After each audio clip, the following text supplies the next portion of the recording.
Hello,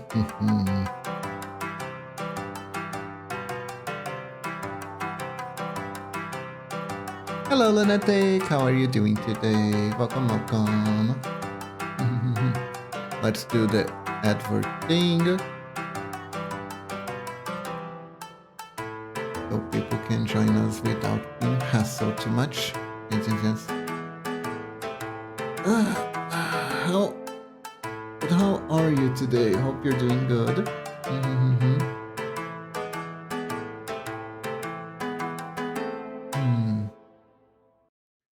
I am trying to put chatpin on a different location because my current PC doing quite good. That's good. That's good. I'm doing quite good myself.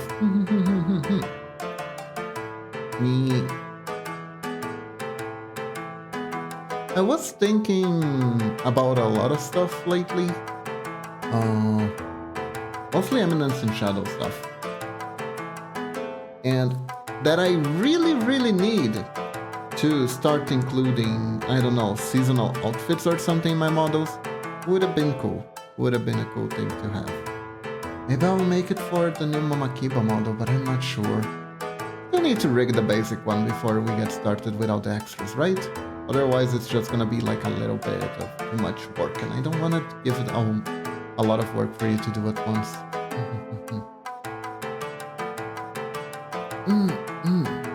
Other than that, 1 minute. Other than that, I'm playing a lot of Pokemon Pocket. I am getting more cards. Kinda want to stream, but that means downloading those weird mobile emulators. I don't know. I don't know. Every mobile emulator looks slightly shady. BlueStack looks slightly shady. Like, I know a lot of people use it, no problem, but it feels like one of those things that if one day they decide to shut everything down and, I don't know, sell your data, they might. I'm not sure. Don't wanna diss the company, they just have a weird look to them. I'm saying my own personal fears. You probably shouldn't listen to me as I am just a wolf boy on the internet, but I'm kinda maybe, but I'm not entirely sure. Yeah, I got a lot of stuff on my mind.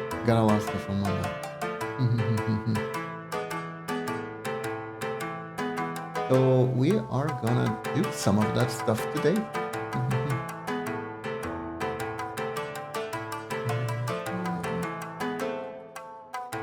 We're almost ready. Let's start. So let's see. 10, 9, 8, 7, 6, 5, 4, 3, 2, 1, go! Hello everyone! How are you all doing today? Welcome, welcome. Hope you're doing good. Yes. Today. I'm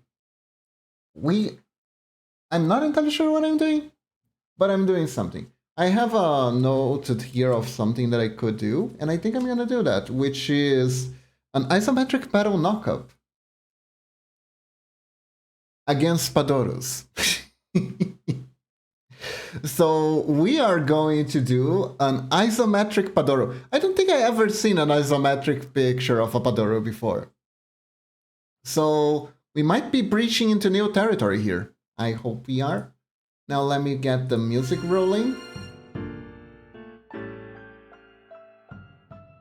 And we can get started. Let me know if it sounds okay.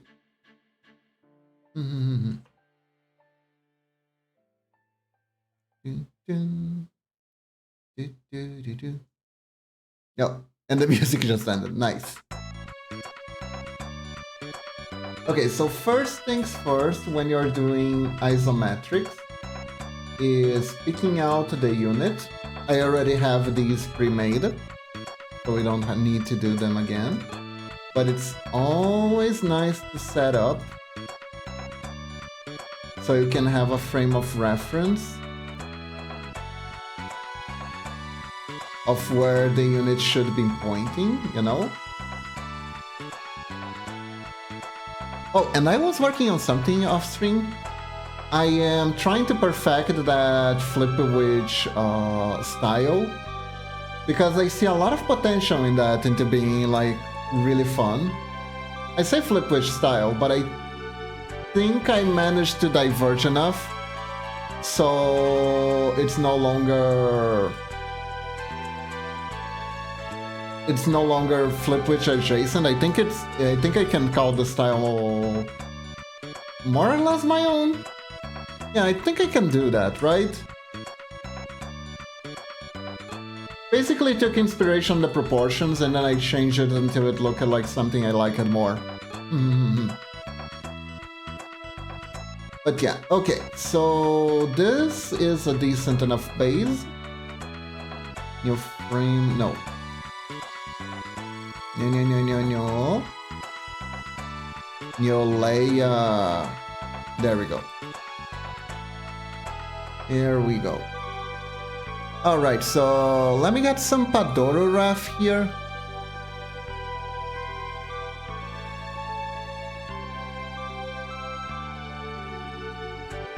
The Padoros are upon us. And we must praise the Padoro.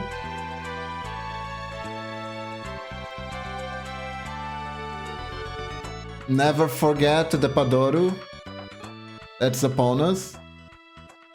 I do, however, am not sure about who's fighting the Padoro is the question for this work, you know? But we'll do that, we'll cross the bridge when it comes.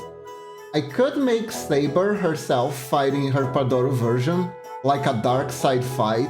We could make it RPG looking like too. Like just an army of Padoros.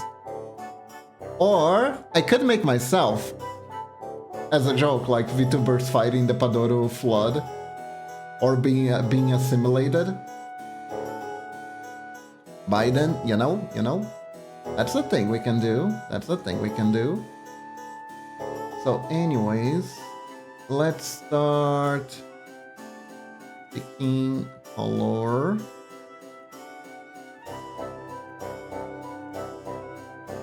Here. But yeah, man, that Eminence in Shadow anime, huh? I'll be real. I felt like a lot of people didn't really enjoy it much. I could see people living on the stream. I am sure you all had reasons for it. But it felt like it didn't really hit home very well. It is very wild.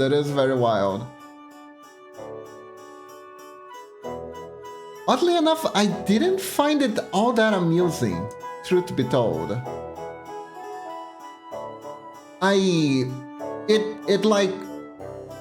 It looks like something that I should find amusing, but it didn't really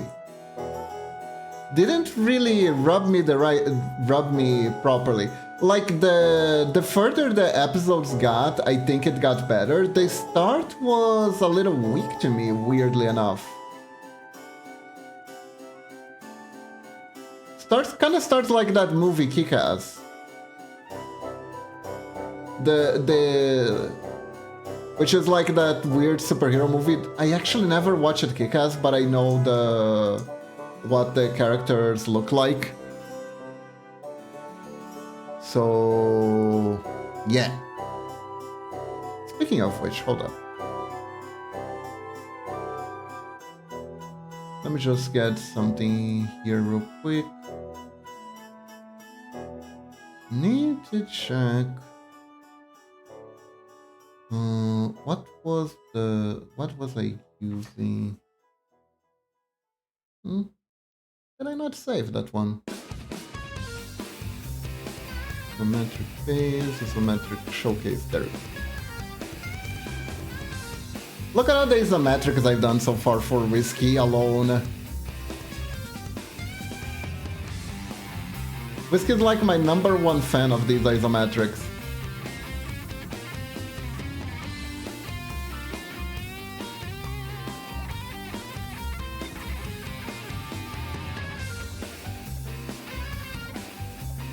I am gonna post them on Blue Sky later. It's always good to advertise what you do.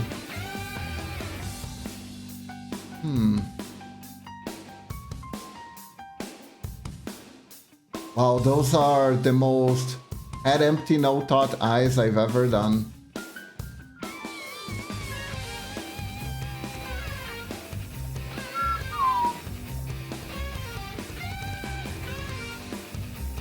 There we go.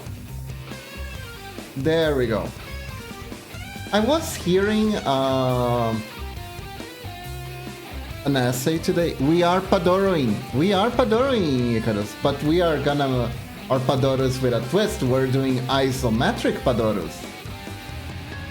You know?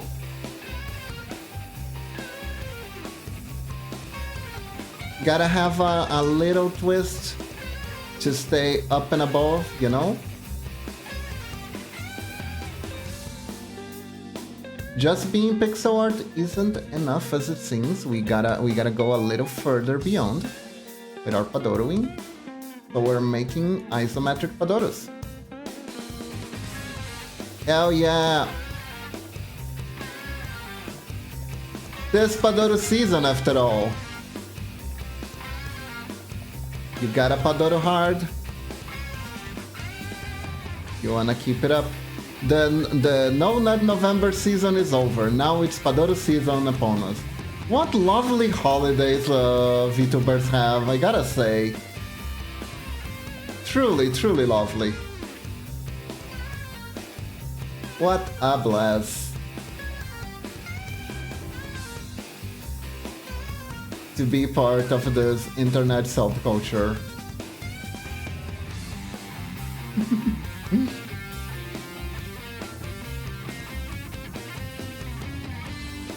I mean, No Nut November is not, it's just regular internet though, it's not even a VTuber only thing.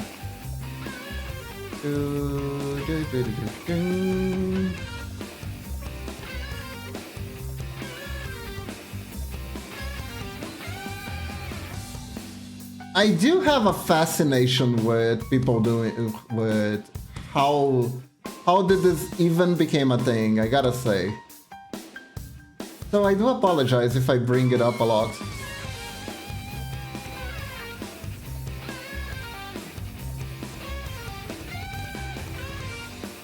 But to me, it's just wild how everyone just picked it up and was like, got up and one day and was like, yep, this is the thing we're doing now. This is exactly what we're gonna do now. We're gonna make this a thing, and we're also gonna make a thing that we're all trying to sabotage each other's efforts by posting lewds online.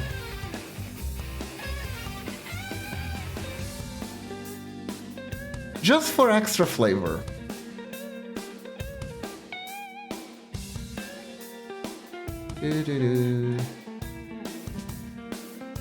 But yeah, Eminence in Shadow. Did I like the anime? But it was alright. I would definitely watch it on my free time. I don't know if it is worth the watching session. I'm not entirely sure what I'm gonna do for next Scuffy Day actually.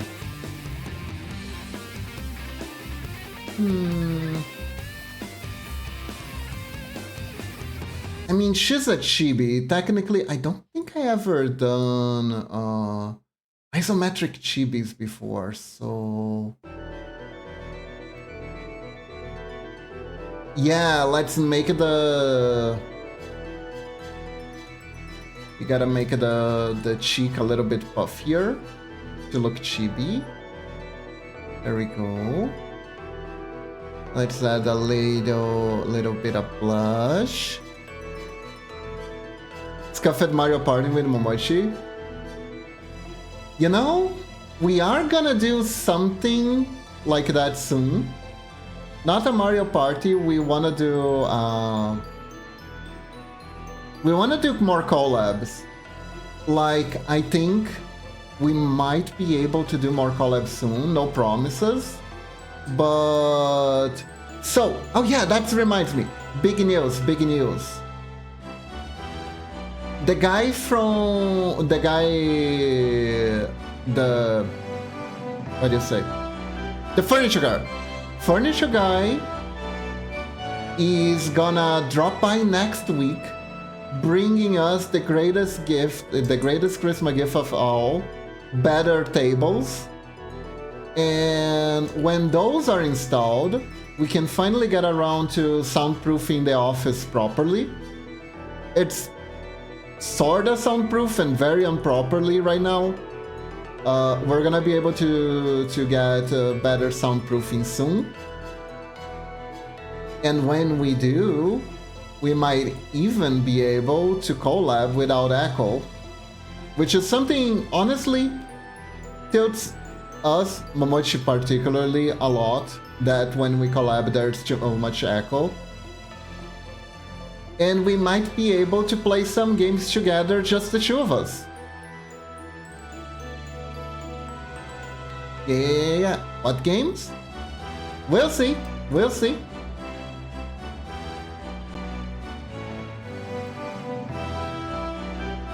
Oh, this is creepy. This no. There we go. What kind of games we'll play? We'll definitely see. But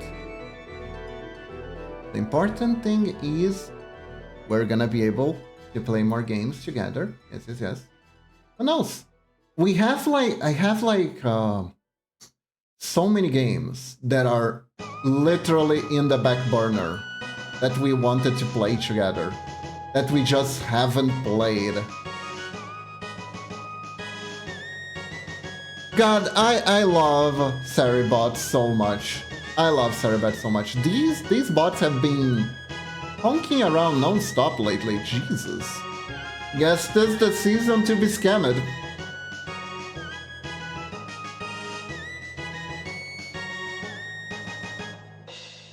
Is the season to be scammed. La la la la la la la la la. Yeah, Icarus?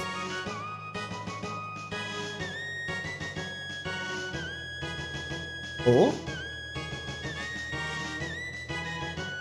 What might interest me? Do tell, do tell.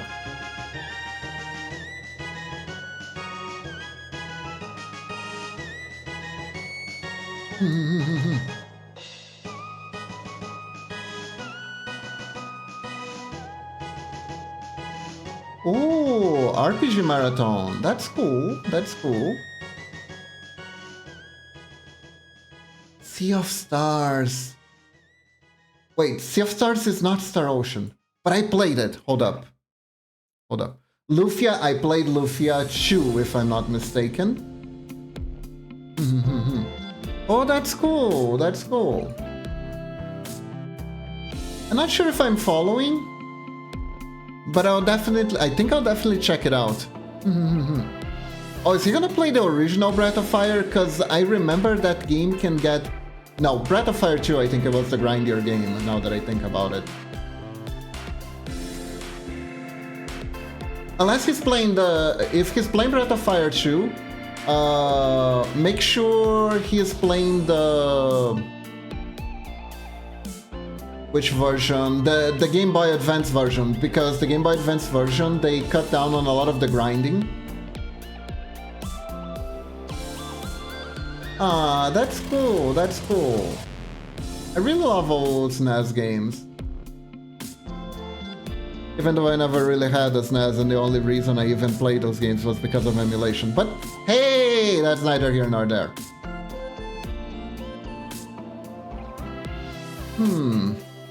We make her head bigger.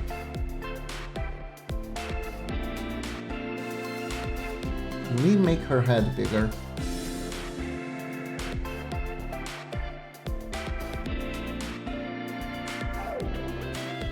Yeah, the main reason I don't play too many on the channel is because I'm not too much of an emulator buff, so I'm more dependent on re-releases in order to play games.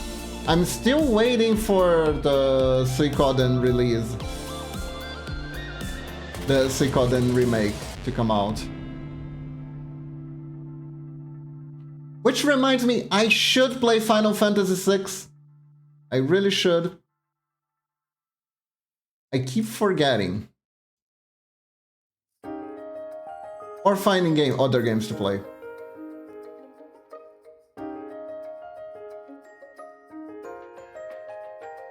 But I'll be real, I've been having a ton of fun with the Star Wars game. The old BioWare one. That's been real fun.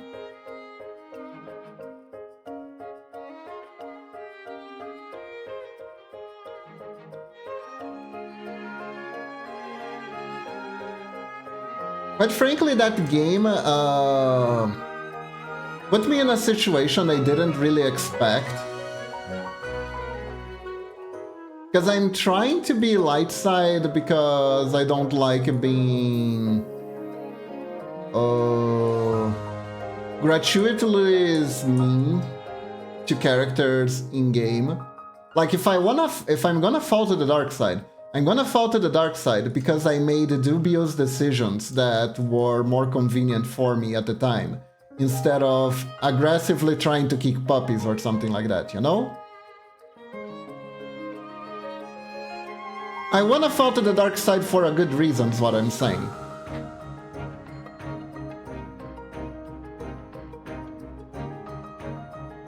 So, as is,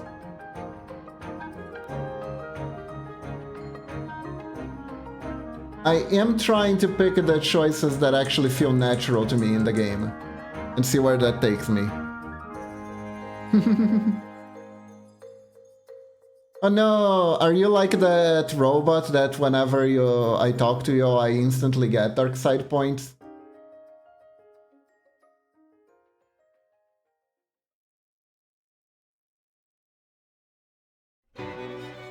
I think his name had started with Age or something. There we go, she is big-headed now and cuter. Oh, if you follow, because I wanna play the second one, I think he appears in the first game too. If you follow my playthrough, we're gonna run into him eventually. He is gonna join the party. It's gonna be fun.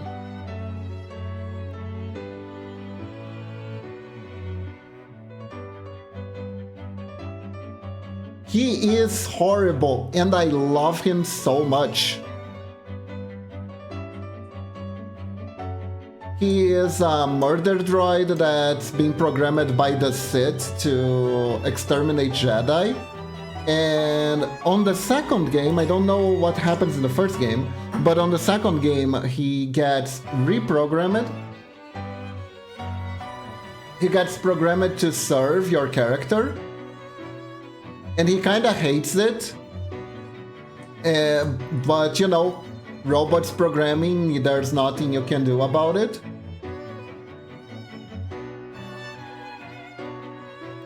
So he is stuck with us in the party, and it's amazing. Like, if you talk to him, he will actually go into detail on the best techniques to murder Jedi. Even going as far as criticizing enemies for being dumbasses and using the wrong kind of equipment. It's awesome. It's awesome. I believe the lines go a little bit something like... Sounds cooler than Grievous already. Yeah, no, he is great. He is also a full droid. He is not like a... android or cybernetic implants or nothing like that. He is just a droid. He just is one of those droids with a lot of personality that happens to be able to talk.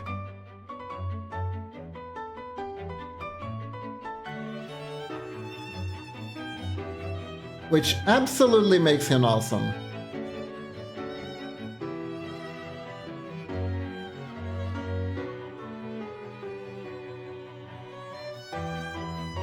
Absolutely.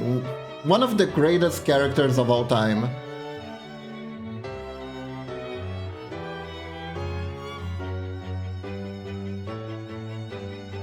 I believe it is he's like a fan favorite or something.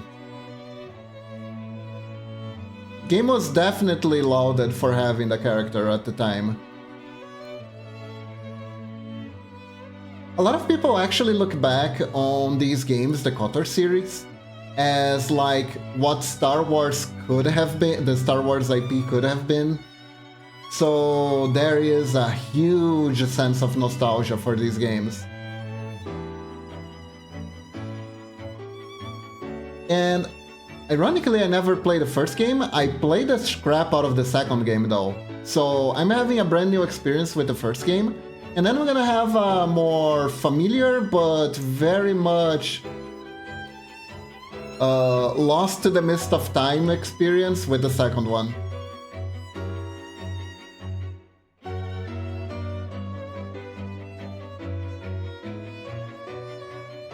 Gonna be like, I remember the second one being really fun, but how good was it actually, you know? Probably pretty good, not gonna lie. We're gonna have a bunch of scuff issues here and there because I'll be real. I think BioWare coding has always been kind of scuffy. I think they are kinda like Bethesda in the sense that they made games that people really love story-wise, but had a bunch of performance and bug issues. But people were willing to forgive them for that because the writing and gameplay was really solid. So that's where we're at.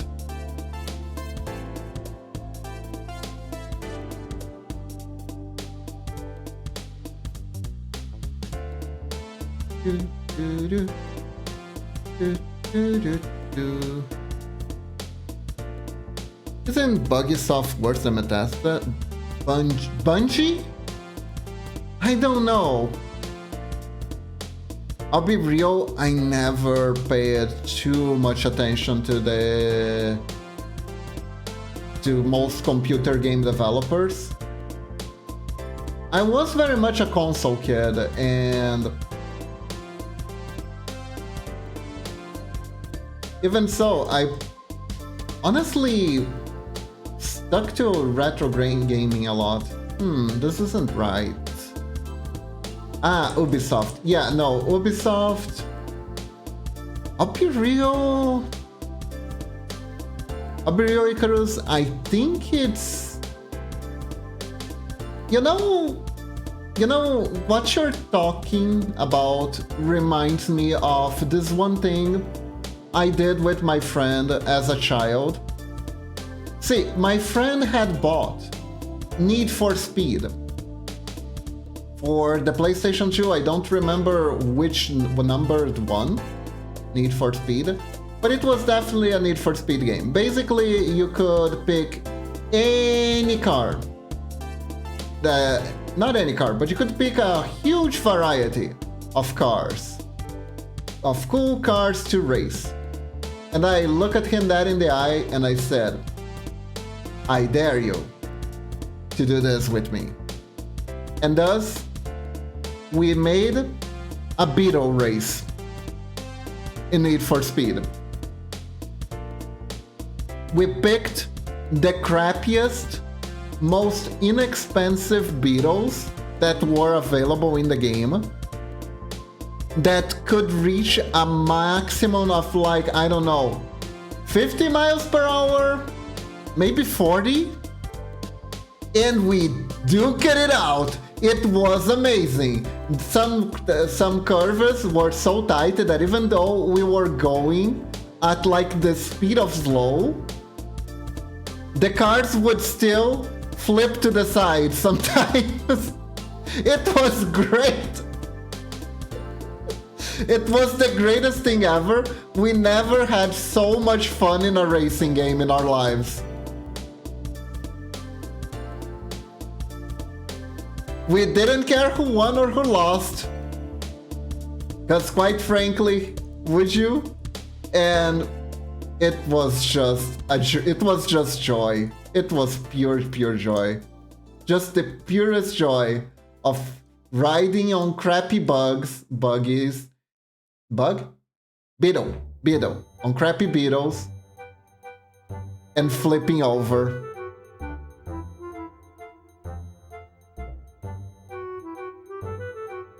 I mean, we were still trying to win, it's just that the main factor on who won was who didn't tilt to the side, you know? Much like League of Legends, not tilting was an important factor in winning the game. But in this case, it was a little bit more literal.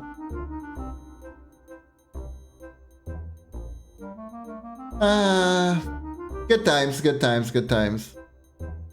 You know, that was the same neighbor that we did hardcore Beyblade tournaments. That I did hardcore Beyblade tournaments with. What's a hardcore Beyblade tournament, you may ask? Well, particularly here in Brazil, right? Beyblade was really popular, but the actual toy was not available anywhere except as bootlegs. So none of the toy stores actually sold Blades, but they could be bought at the dollar stores of the time that specialized pretty much in bootleg merch. And those toys were absolutely, completely, 1000% not tested for safety of children. In fact, I think they were some of the most hazardous things that I ever came in contact with. And that's kind of what made them awesome in a very questionable manner. I would say this is the part where if this string was for everyone, I would say, children, please do not do what I did. But thankfully, this is an adult string. So as adults, please don't do this. But it's really funny though. So the bootlegs that were available at the time, they were so hazardous, so dangerous, that they were made of really cheap plastic, yet they still had metal parts to them. They still had the metal ring. I don't know why it was made of completely cheap plastic while still retaining the metal ring that Beyblade is known for, right? But there it was. So metal against really cheap plastic, clashing at high speed. You know what happens to a bootleg Beyblade when you actually use it in combat against another bootleg Beyblade?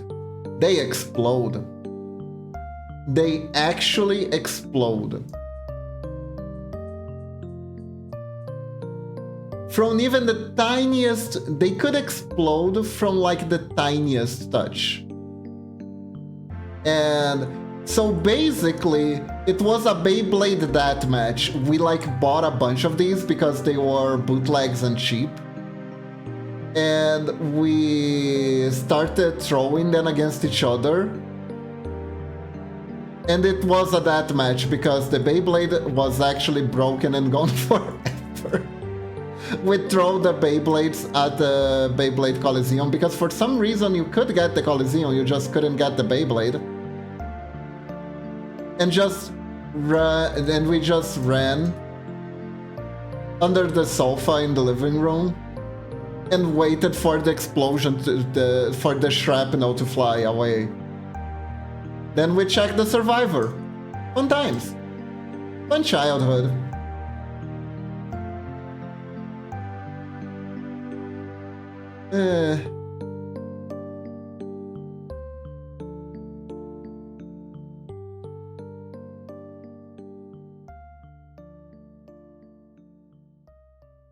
So yeah.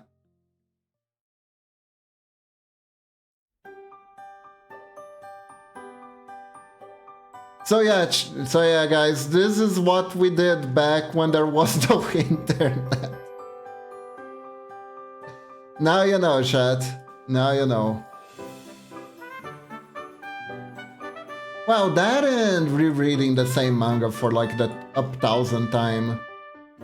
Man, I remember whenever like I got a new issue of Sakura Card Captor, I would just read the whole thing again and then read the new issue.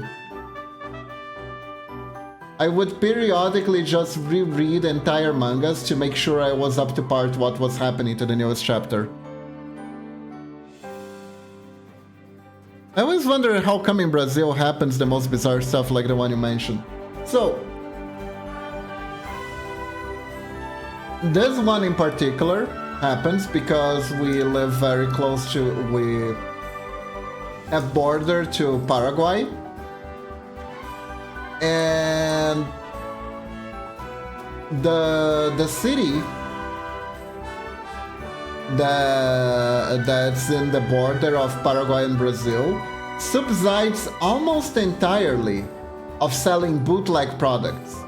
Like the whole economy of the city relies on selling bootleg products to tourists. Like it's no secret that the products are bootlegged, by the way. And because of that, a lot of these dollar stores, they stock their merch entirely in Paraguay and bring it over to Brazil. So there's just a lot of bootleg in general circling about here.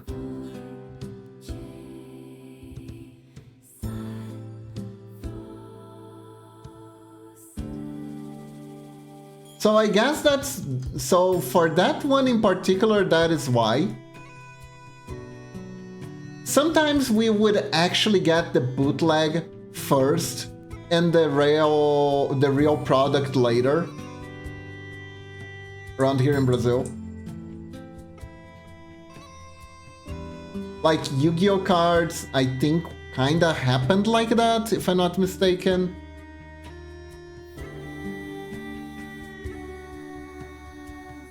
A lot of people who played Yu-Gi-Oh as children here in Brazil just played with bootleg cards that had bullshit effects, and honestly, wow, it made no difference to them. It literally made no difference. It kind of amazes me to this day how they were playing with bootleg cards that had completely bullshit effects and no one cared at all. They didn't care about the game having no balance whatsoever. Like, that was the power of the Yu-Gi-Oh anime.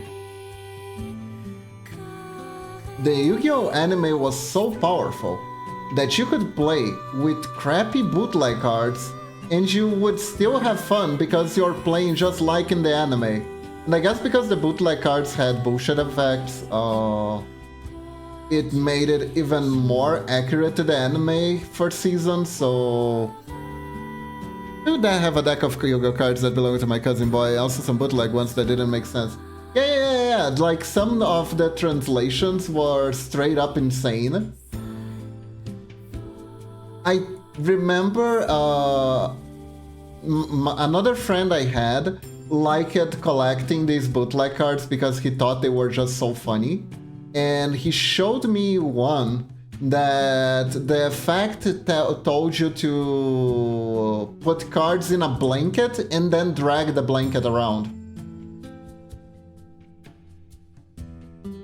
You're like, what? And I'm like, that's real.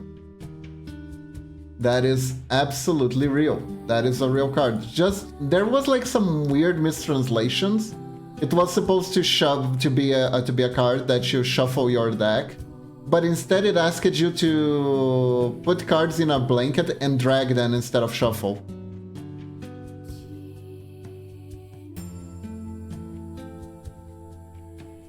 So yeah, absolutely, absolutely. I guess people look at those cards and were like, oh, this is the trash fodder of the collection, and never really thought about it twice. Which, honestly, fair enough. Actually, regular Yu-Gi-Oh! Has cards that are exactly like that. There is a card called Pot of Generosity in the game, that the effect is take 2 cards from your hand and shuffle them into your deck. The end. That's the card. All it does is make you give up cards from your hand. It is one of those cards that there is literally no reason for you to play, except in tandem with other cards that make no sense for you to play, which are the cards that only work when that can only be summoned from deck. I guess that's what that card was for. But like it was just for, it was a trash card for to be like, okay, I didn't really pull anything out of this booster, let's move on to the next. Here we go.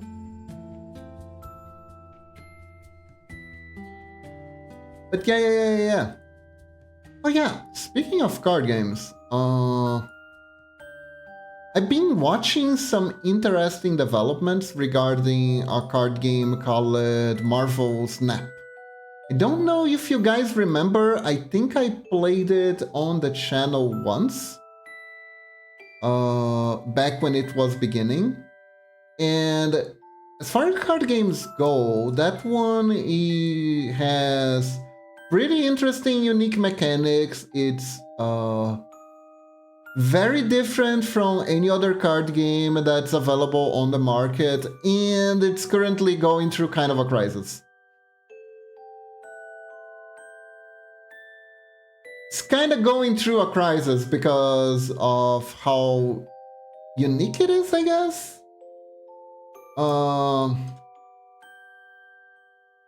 It's going through a crisis because of its economy. Now, I don't know if this is a very interesting topic. I'm gonna talk about it a little bit. You guys tell me if you want me to change the subject. But essentially, what is happening with the game is that they, unlike other card games which uses booster packs to release their cards, right? They don't do that. They release their cards currently through loot boxes. Straight up loot boxes, I know. It didn't quite use it to be this way, but that's where we came. That's how it became. And they don't release booster sets either. They release 1 new card every week. Some weeks there are 2 new cards because every month there's a season pass. And buying the season pass guarantees that 1 card I was talking about, that 1 extra card that's released every month that I was talking about. So they have releases for... So they release only 5 cards per month, and how you get those cards when they're released is through the loot box system. The loot box system in question,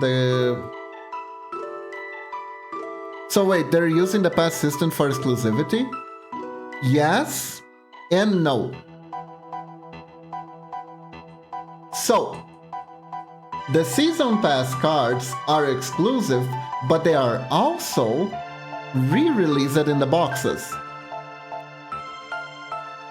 They get re-releases in the loot boxes further ahead, right? So if you don't get a season pass card right away, theoretically down the line it's gonna get re-released, okay? It's gonna get re-released. However, you're never sure how long you're gonna have to wait for it. By the way, this game has a FOMO component that has been building up since its release to absurd levels, which is also part of the reason why it's starting to get into it's facing a crisis. Like there are a lot of stuff going on in the game, but I'll get to it. So let's see, where were we? Yeah, no. They released the cards in loot boxes. You have to wait for the cards to be re-released. And you would think like, oh, is this the big problem you're talking about? That isn't even the problem. Not really. Although it is part of it, because technically, if you miss a season card and it turns out it's really, really good, it can be kind of a pain in the ass to get the card again. Gotta wait for it to be re-released. But the Season Pass cards also have another small issue, that they are vulnerable to the rebalancing in this game. See, Marvel Snap, being an online card game, takes advantage of the fact that it's an online card game and just changes the text of cards anytime something is OP or underpowered. And they do change the text of the Season Pass cards too. So sometimes, if you're trying to game the system, so to speak, and you see a Season Pass card that feels like it's too good, you may purposefully try to skip it, because it means it might not have the same text it had on release, and it might even get heavily nerfed. There are cards that I did buy the Season Pass for, that were extremely OP at the time, that are now actually kind of barely playable. One of the most notorious, infamous case being Zabu, which was a mana cheating card that basically allowed you to lower the cost of your 4-cost cards to 3-cost.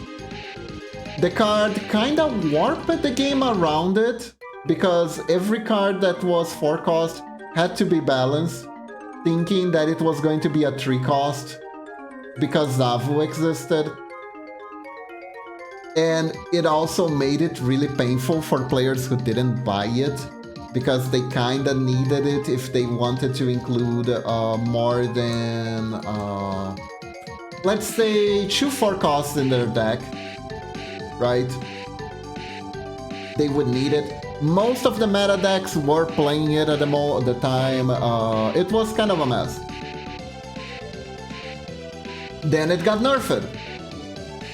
And then it got nerfed again. Then it got nerfed one more time. You see, originally it didn't lower the cost of 4 cards by 1. It lowered their cost by 2.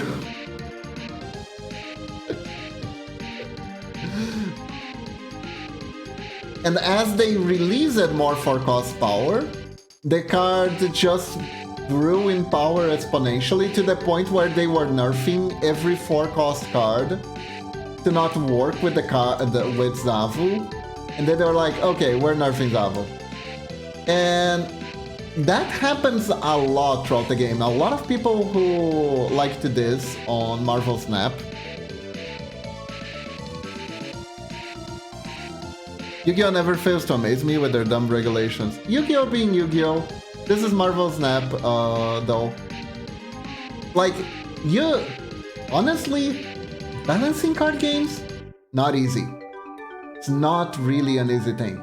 Like, it involves a lot of testing, and no matter how much testing you think you do, the players will always find a way, because honestly, that's part of the joy of playing card games, is to know that somewhere, somehow, you're making the developer of your favorite game scream silently inside.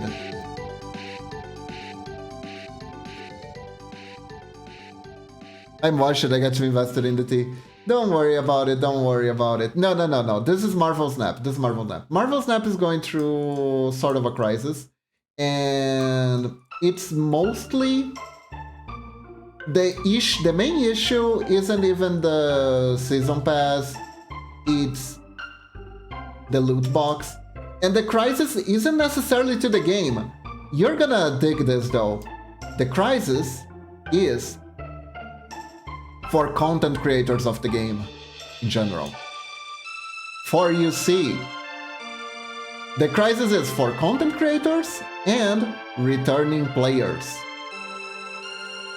For you see, a lot of people who consume card game content do so with a, how do I put it, educational angle. So what the frick is educational about card games? Well, for once, how much you're gonna spend on the card game is very educational. If you wanna play a card game, you gotta like really be ready to fork up the bucks. But the thing is, having every card in a given game, it's gonna be pretty hard, especially financially. So it is much better to net deck, at least when you're starting. And then you can, from the net decking, you can like figure out if you like what playstyle you like. Maybe you can start looking at cards when they're released and being like, oh, maybe this will work with that strategy, and then you get started. But mostly, when you're just starting to play the game, you probably want to net deck. Otherwise, you might end up with a pile of unplayable garbage, which is a situation that you don't want to be in a card game that's in a mobile card game with very predatory monetization. Let's be real here. So if you don't have loads and loads of money to spend, you're gonna want to consume content that helps you make good choices about what cards to prioritize and stuff like that, right? Problem is, the card acquisition Marvel Snap is super mega slow by design. It keeps becoming slower passively because they created a system that was really good but has this extreme drawback where if you're starting the game, you're limited to a certain pool of cards that are called Series 1. Then, as you progress through the Series 1 cards, which are practically like tutorial cards, you go to the Series 2 cards. And after you're done with Series 2 cards, you get the Series 3 cards. And that's where things are tricky. Because the Series 1 and the Series 2 cards are pretty much guaranteed that you get. But once your Series 2 complete, in order to get the Series 3 cards take longer to get, and some cards keep being downgraded to Series 3, and not all of them are very good. Some are amazing, some are the best cards in the game, while others are Howard the Duck, and you do not want to pull Howard the Duck. Which is unfortunately, I think Howard is a very good character, it's a very fun character, very silly, very happy, but his card is just dreadful, absolutely dreadful. And so, the people who are just starting to play the game, they can't have access to the higher series cards, because after Series 3s, there is also Series 4 and Series 5, which are more or less premium cards. They're kind of like premium cards if you stop to think about it. They are the cards that are in the special loot box that I was talking about. They are the cards that are the Season Pass cards. They are the cards you're gonna spend money with, basically. And once these cards are the loot box, and the loot box that has these cards lasts for a week. After that, there are new cards for you to look for in the loot boxes, but not necessarily the ones you want. If you want a specific card, you have to pay attention to the release cycle, and you're probably gonna need to spend a lot of cash to grab the card. Because to get the specific card, you need a currency called a key, which takes a long time to grind, takes a lot of money to grind if you want to use money to accelerate the grind. And to guarantee you getting the one card, you need to try 4 times. The loot box is a 1 in 4 chance. Doesn't seem too bad, but it adds up since the new loot box is out like every week, right?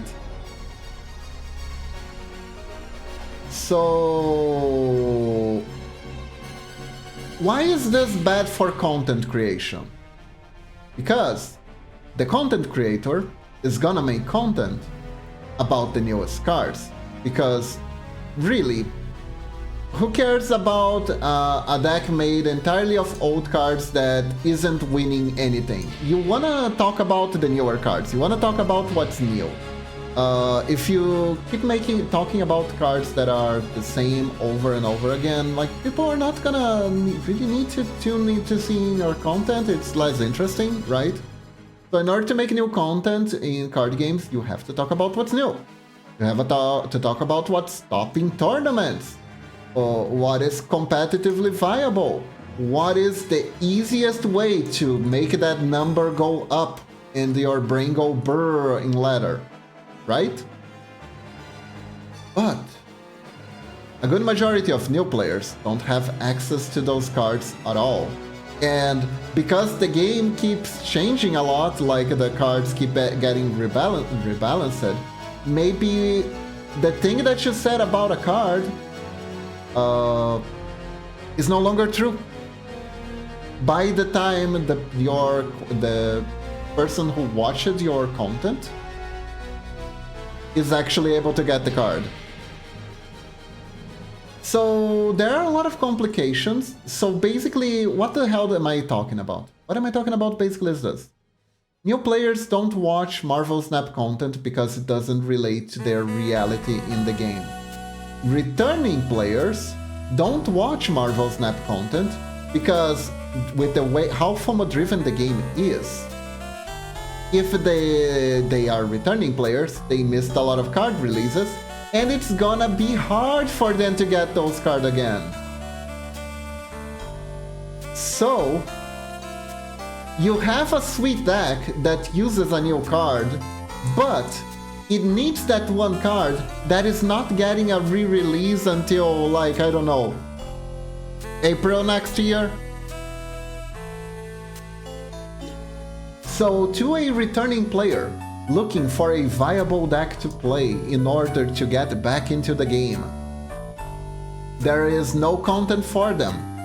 And maybe there is no chance that they'll actually be able to play the game the way they want, so chances are they're gonna quit again. So the returning players are quitting and not watching your content, and the newer players aren't watching your content because it doesn't relate to their experience at all.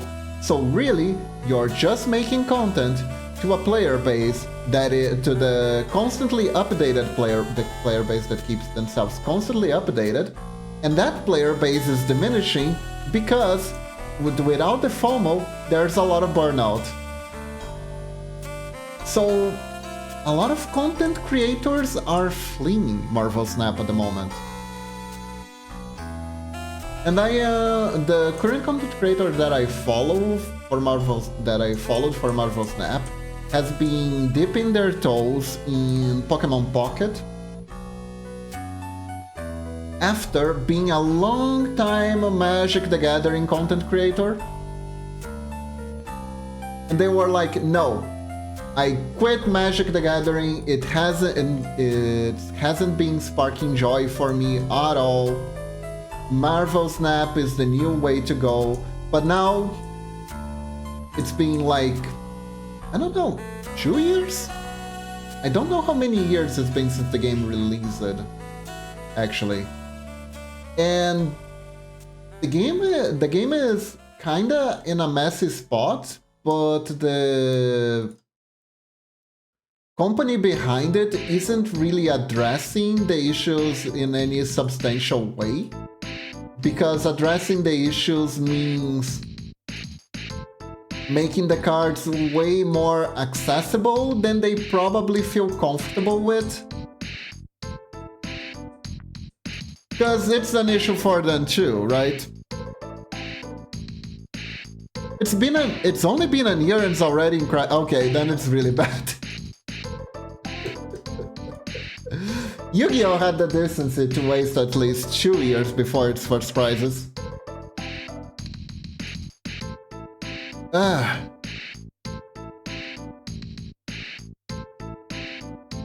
Also known as the Chaos Meta.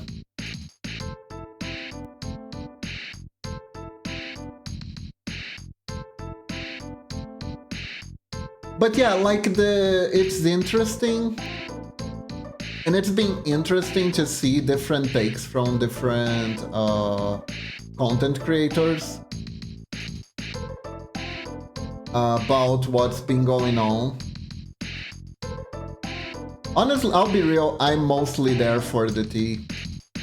Like, Marvel Snap was a fun game, but it's mostly just a distraction for me. I don't really paid a lot of money in the game. And I didn't really... Thank God I didn't invest much time and effort into trying to become a content creator for the game. But I usually don't try to do this sort of stuff with card games because I feel like the best way to make content for card games is to have a lot of disposable income. Cause like, you kinda need the cards in order to test, in order to make cool content, because the cool content is usually deck building. It doesn't matter that I made one cool deck, I need to pump out cool decks regularly in order for people to watch me.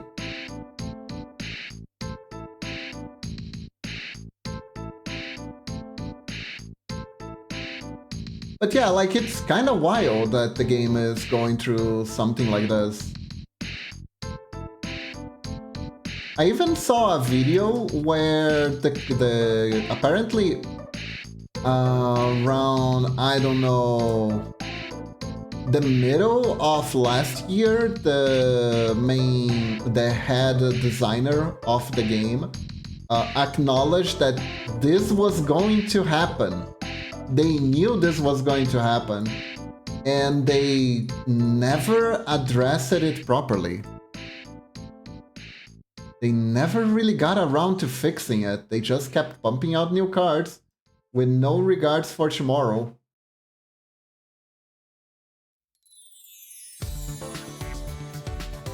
And I don't know, guys. Things don't look very good. Things don't look very good. For the game, unfortunately.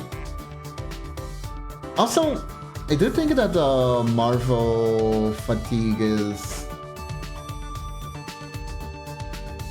a big deal.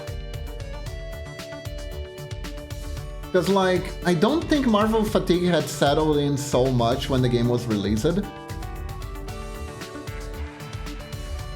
But I'll be real. I felt it when I was playing Midnight Suns. I thought Midnight Suns was a really funny, dorky game with some very questionable design choices that could be enjoyed for entertainment.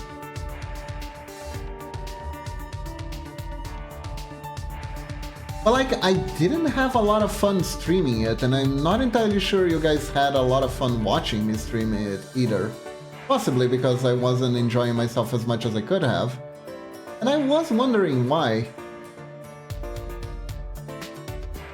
And then the whole thing about Marvel fatigue hit me and I was like, oh yeah! They have been pumping out a bit too much of these lately, huh? So I don't know. there's a bunch of factors. Will they be able to pull through? Maybe. Maybe not. It really depends on how willing they are to pull through, I think. And there we go! Behold, the isometric Padoru.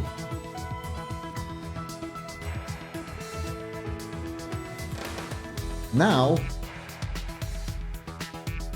I need to make it from the back. Because just face fronting isometric isn't as fun. We gotta make it from the back too.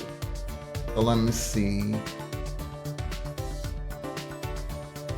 First things first, let me take this away.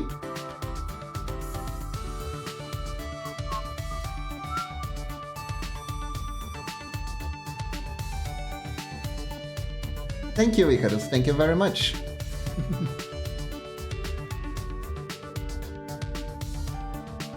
Mind you, Yu-Gi-Oh! Has its own crisis with how much complexity creep is starting to make the game really hard to play IRL. It almost feels like the game is partially being done digital, because there are so many graveyard effects, it's starting to get hard to keep track of everything that's happening.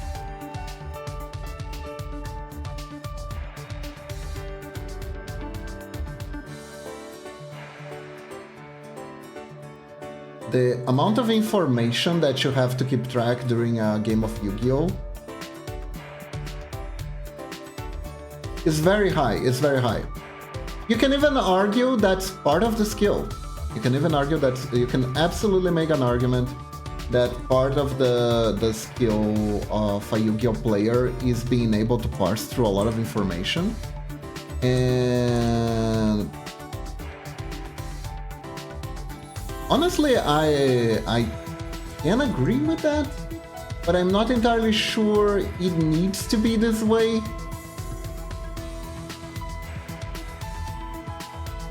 But Konami has reworked Yu-Gi-Oh! And is gatekeeping it from us, keeping it exclusively to in Japan.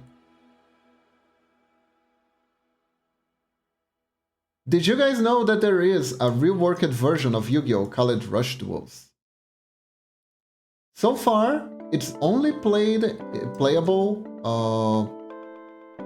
for Western audiences in Yu-Gi-Oh! Duel Links. There's an alternate world called Rush Duels there, and that's where you can play Rush Duels. I mean, that's the name. That's pretty obvious, but still.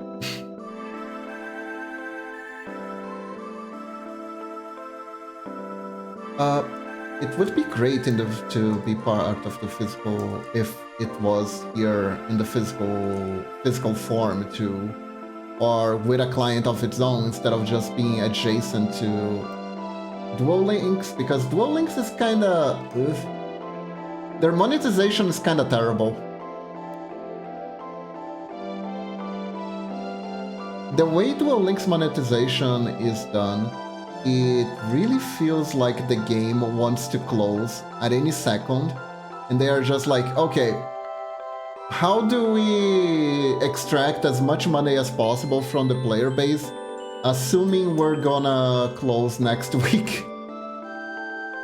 That's kinda the vibe I get from Duel Links on whenever I log in.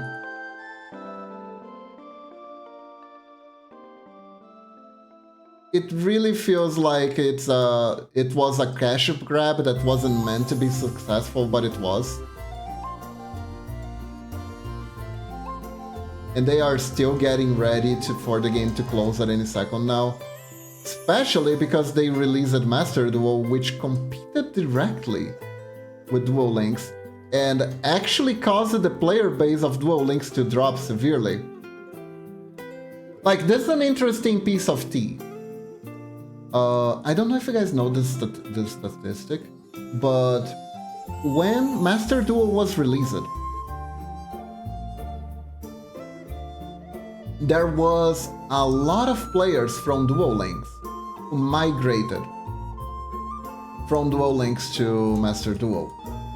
And then those players didn't enjoy Master Duel because Master Duel was released with a very weird meta that didn't really appeal to a lot of people. A lot of people did not, a lot of players did not like that meta that the game was released.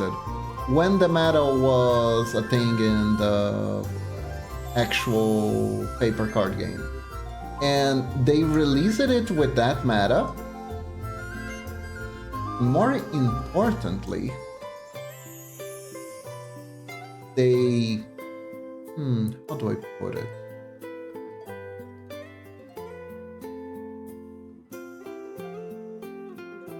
So these players migrated to Master Duel thinking they were gonna get a better Yu-Gi-Oh experience. They got a Yu-Gi-Oh experience that they not necessarily enjoyed a lot. And instead of going back to Duel Links, they just quit for good. Yeah. So the Duel Links population decreased to increase the population of Master Duel, but then the population of Master Duel decreased and the population of Duel Links did not increase back. So Duel Links bled a lot of players to Master Duel, and those players didn't even remain Master Duel, so overall, between both games, was kind of a net loss. I don't know why I'm saying a lot today. I'm trying to avoid that. Weird. Oh god. Oof, good thing that water bottle was empty. Guys, I need to go to the bathroom real quick. I will be right back. Who wants to play Yu-Gi-Oh anyways? You know what? I have stuff to say about that, but I'm gonna save that for after the break, okay? Also, do you guys mind if I play ads while I'm going to the bathroom? I feel like that would keep the entry to the stream ad-free for a while longer. Never mind. I'll do that. I'll try that another time. Go for it? Okay. So, quick ad break while we do the pee break.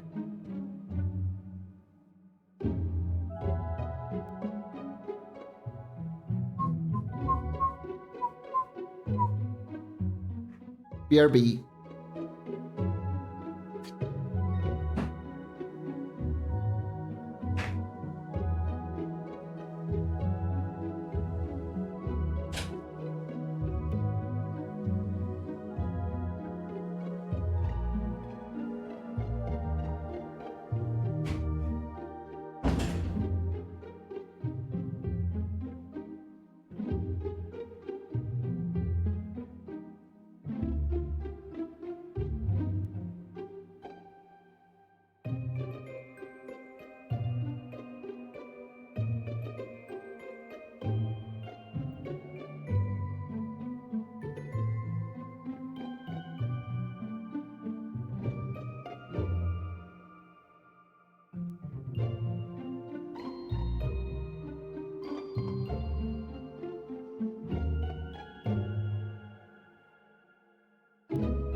Interesting.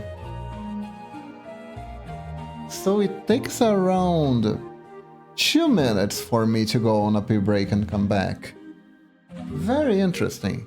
Well, since I still got 40 seconds, I'm gonna grab some more water. BRB.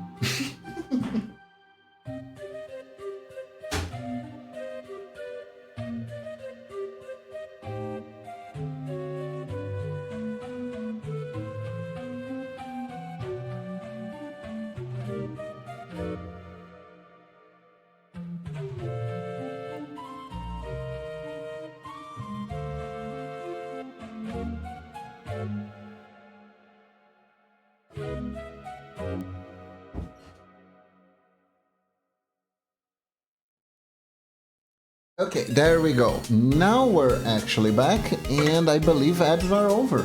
Huh. Honestly, I need to do this more. I need to do this more.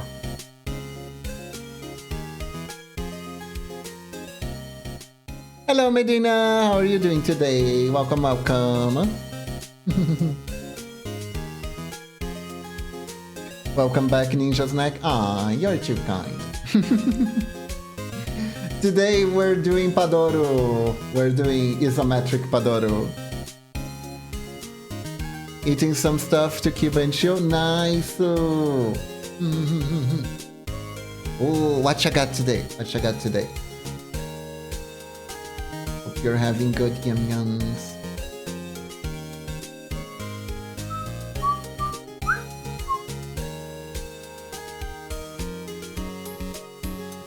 Hope you're all doing well. I have some salad with fresh bread. Nice! Salad is good, actually.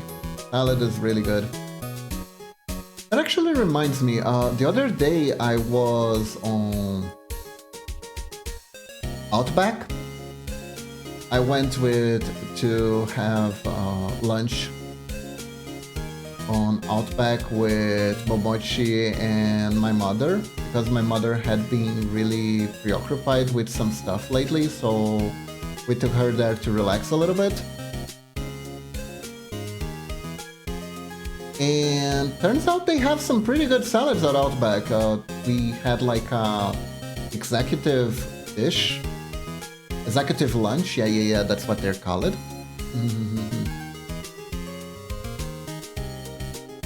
And they had some really neat salads there. With cheese and croutons. And very nice lettuce. So you got the salad and you got the main dish with steak. So, like, no downsides, you know? I got to eat steak and have my salad. That is amazing. Thank you very much. You're too kind. Truly appreciate it. I can have my very bleedy, nearly raw steak that is just delicious. Yum, yum, yum, yum, yum. I like steaks a lot.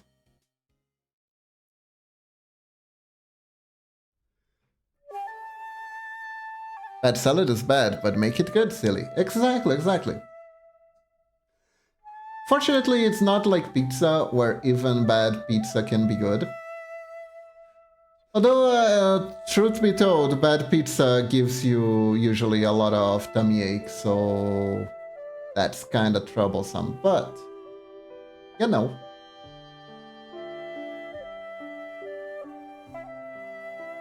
I'm still sad that Pizza Hut in my town keeps giving me the diarrhea. They had some flavors that I liked. They literally have a flavor around here called Brazilian pizza. And it's one of my favorites. But now I can't have it anymore because the guys at the kitchen of Pizza Hut keep being sussy as fuck and giving me food poisoning.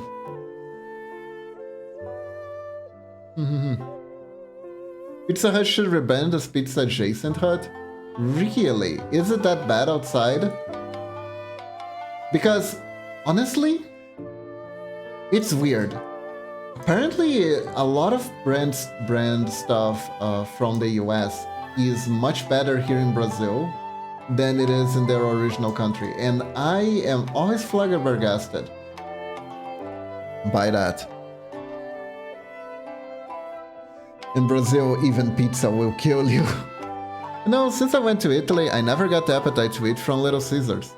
Ha! We don't have a Little Caesars around here. Maybe someday. Like, Domino's was extremely new stuff. It only appeared in Brazil recently, and the one that was in my town closed. Not saying Pizza Hut tastes bad, but what I have seen is not pizza. Similar to deep dish. Oh, I see. Yeah, I don't know. I mean, when I was little, I used it to eat for Pizza Hut, so maybe I'm used to it. It's definitely, Pizza Hut's pizza is definitely very distinct. I will put it like that. It's definitely different from all other pizza places that I've known. Like Japanese hamburger is just the meat without patties. It's yummy, but no hamburger. Technically, the full name of that dish is hamburger steak. It's not hamburger, it's hamburger steak. And it's called a hamburger steak literally because it's served without the patty. And you wanna hear something funny, Medina? Here in Brazil, sometimes we actually do that too. It's not too common, but we see absolutely nothing wrong with taking a hamburger, just the hamburger meat, and putting it in a dish with rice and beans and a salad on the side. In fact, I ate that a lot when I was doing my translator course in São Paulo. I think it's fair, I can say that it was in São Paulo. I had to travel there. I don't live there.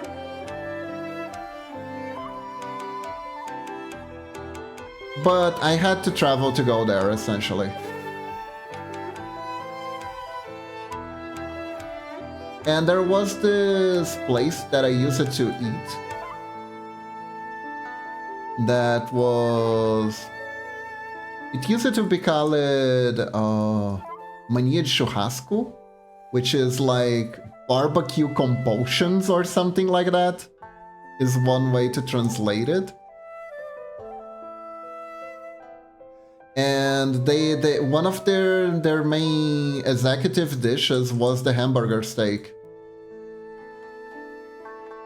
which was like Brazil is wild. They should do the documentaries. But yeah.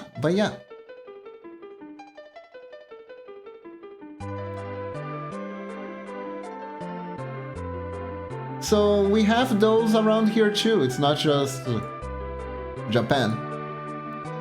We do get a fair share of Japanese immigrants though.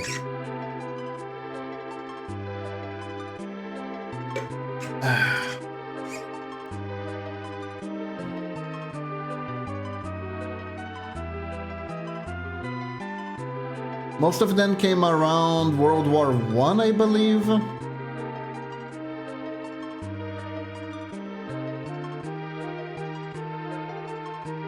Looking for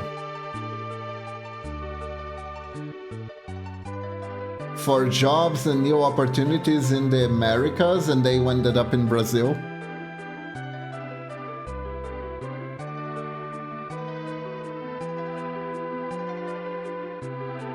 It's a whole story. I think it was it before World War I? I don't remember the exact... No, it was after. I think last year was the 100-year anniversary of the immigration.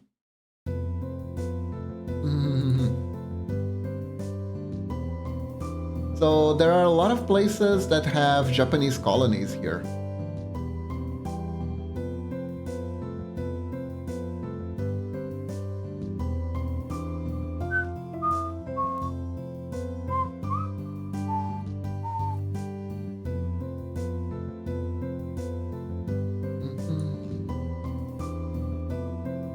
There we go. Like, Nano and Momochi are descendants of those immigrants, actually.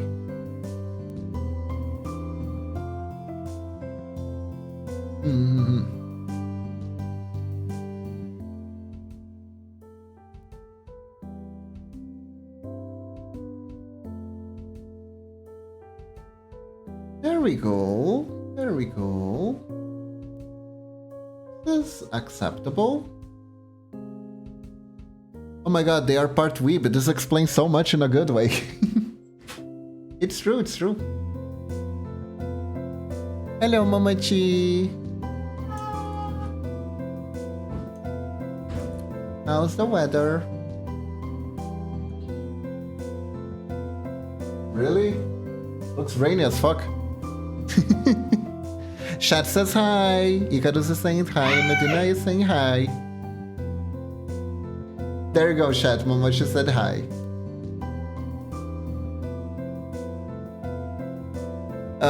Icarus says she missed you yesterday. Oh. That was sad. There was no power. And the power came back exactly when the stream would end, too. So it wasn't even like, oh, it's okay, it's back in half an hour and we can start the stream a bit late. No. That was all the stream time we had gone.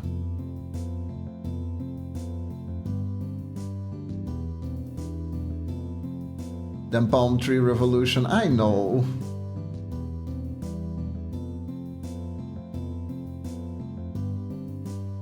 That was an angry buddling for sure, probably. So, let's see. This hand is holding. If we turn around, it's gonna be this one here. So, we can make it over here. Like this. There we go.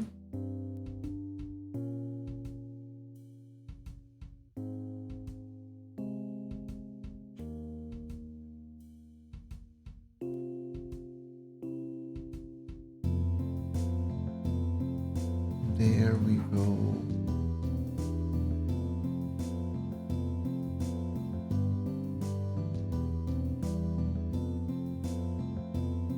Now better. Let me try to do this. Make sure I got the proportions right.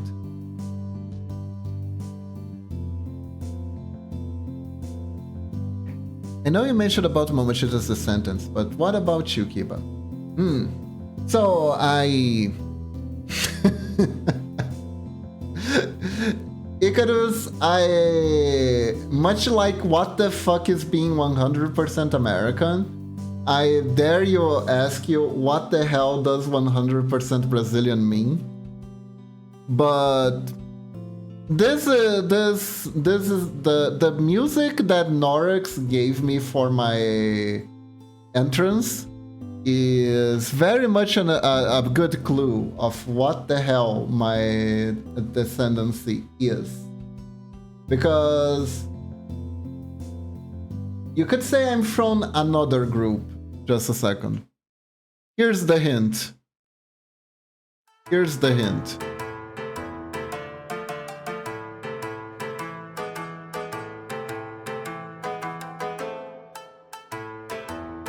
The hint is in the intro music.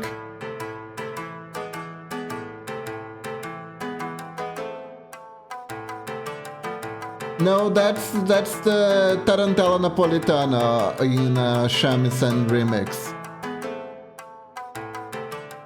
So basically, I had great-grandparents that came from Italy. Around the same time as the Japanese immigrants came too, for almost the exact same reasons. I have grandparents from both Italy and Germany.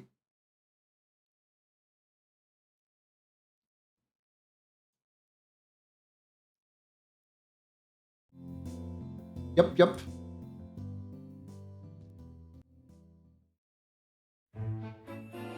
So my IRL hair is actually blonde / chestnut.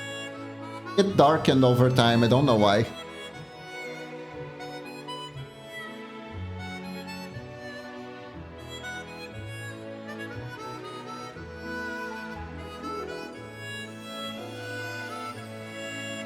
As for the reason why I'm a ninja is because I'm a weeb.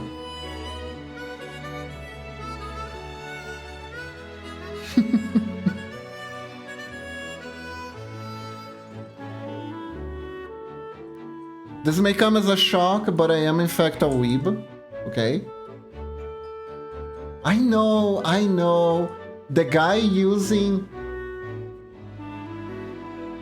a wolf boy / girl on the internet as a VTuber is a weeb. In fact, my boyfriend has an Italian grandfather, Japanese grandmother. Aww.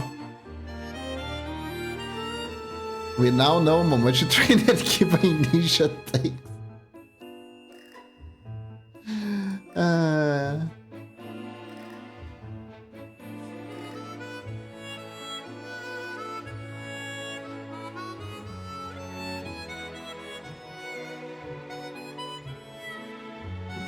So, yeah.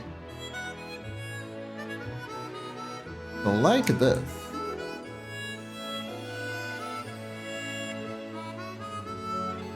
It stays on this side.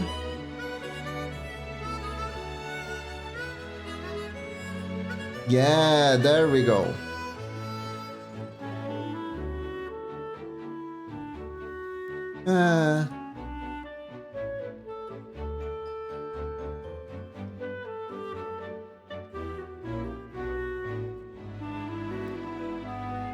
I mean, in many senses, Momochi is way more of a survivalist than I am. She is the one who grew up more in the wilds than I did.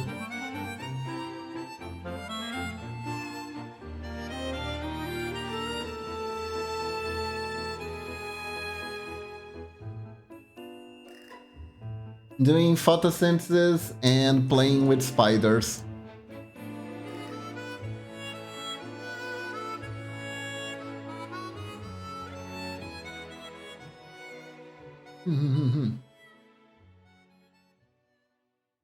I can see Momochi skinning a wild monkey with her hands to grill over.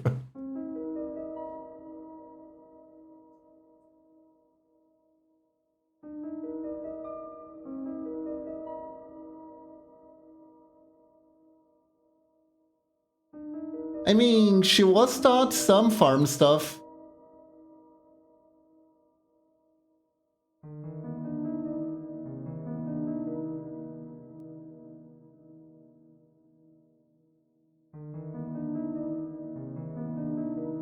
Hey, no. Shot tomate. There we go. Wait, where did this go? Right. Let's try that again.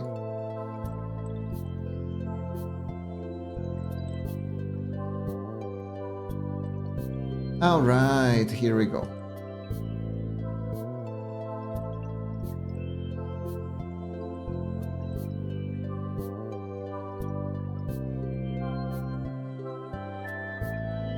I think we're good.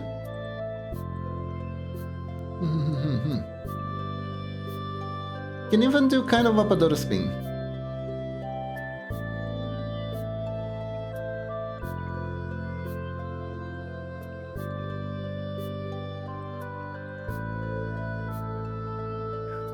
There we go! Whee!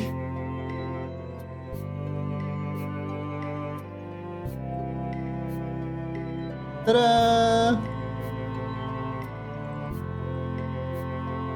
Now let's take care of those stray pixels.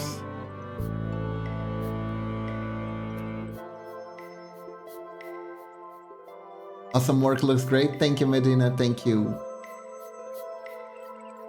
However, we are just beginning to do ISO.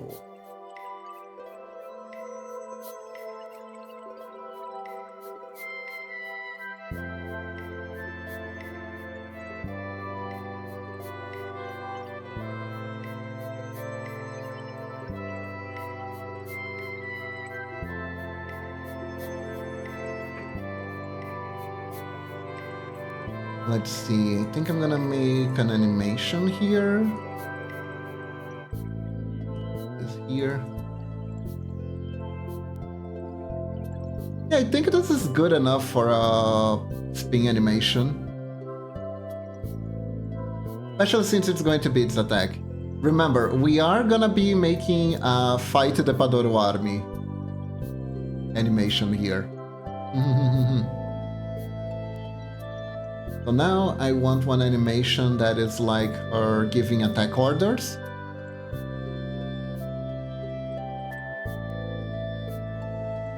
Can we join the Padoro army? I mean, that could be a commission idea, right? Like I can charge you to make your character hero of the Padoros. That's always a thing that comes up at this time of the year. Although I am not entirely sure how good that idea is, considering my work hours are a bit weird because power keeps failing us continuously, you know? Let's see here. There we go.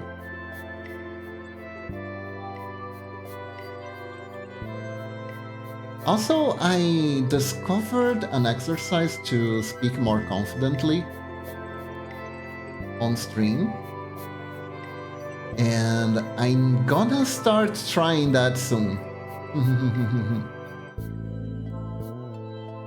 I mean, technically I already started trying it, but it's gonna take practice, so it's not gonna be from day to night. I mean, my RL in the Padoro army, but singing loudly and spinning might be illegal.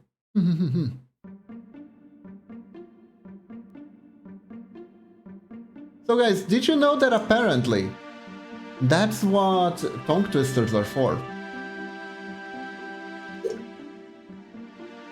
If you practice tongue twisters, your speech becomes more agile, and this allows you to speak more confidently.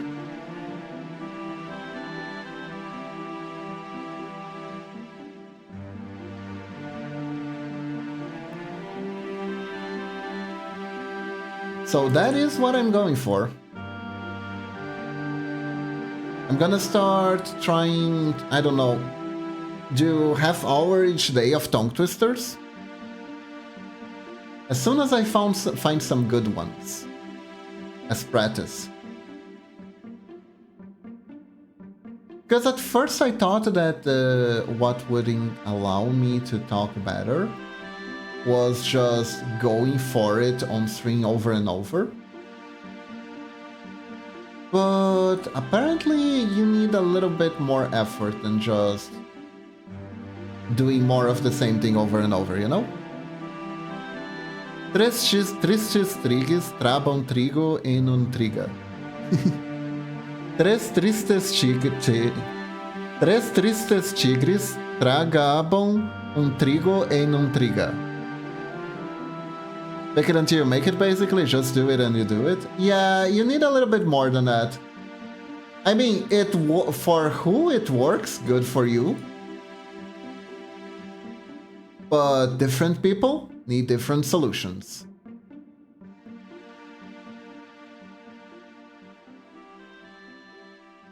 And we have the tongue twister here, Icarus, but in Portuguese é três tigres tristes tragavam trigo na travessa. Oh, something like that. I don't remember the full.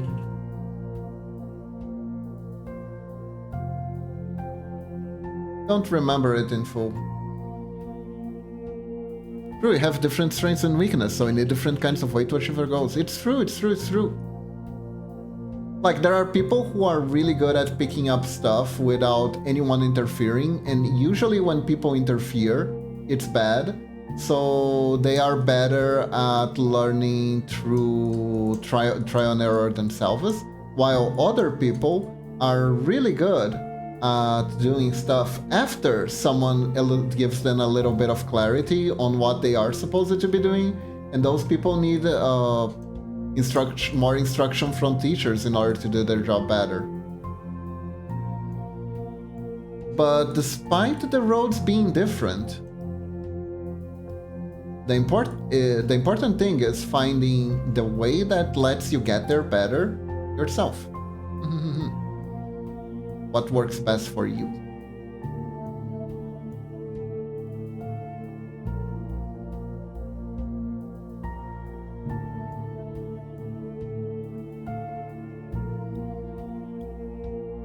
One of those things.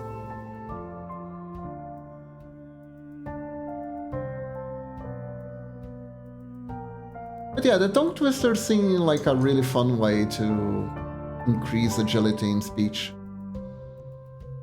I saw this today, so I haven't really gotten around to trying it yet. BRB myself getting hungry. Alright, Icarus, go get some food.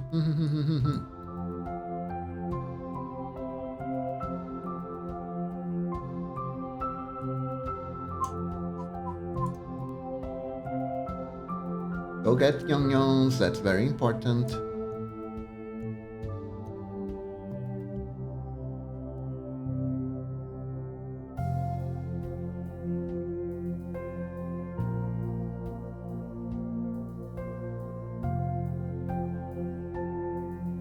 Also, guys, you know what's spooky? Talking to a lawyer who is extremely complicated when they claim to be easy and easygoing and pragmatic. Like, bro, you crazy. Okay, so funny thing, I was talking about something similar to Momochi today, I think. That I was thinking about how it can sometimes be crazy difficult to talk to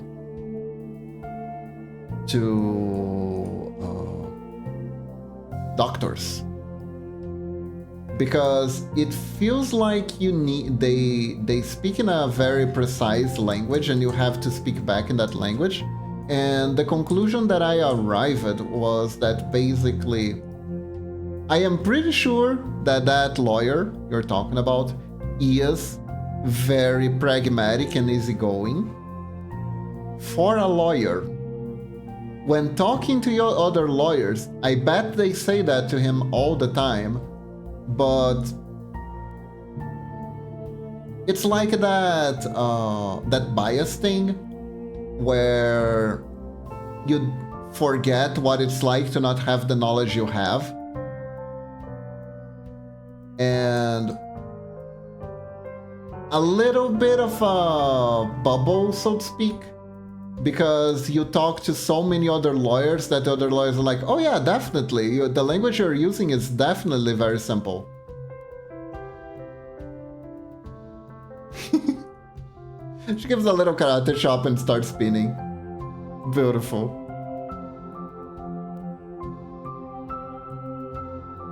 So yeah, to them, they are definitely easygoing.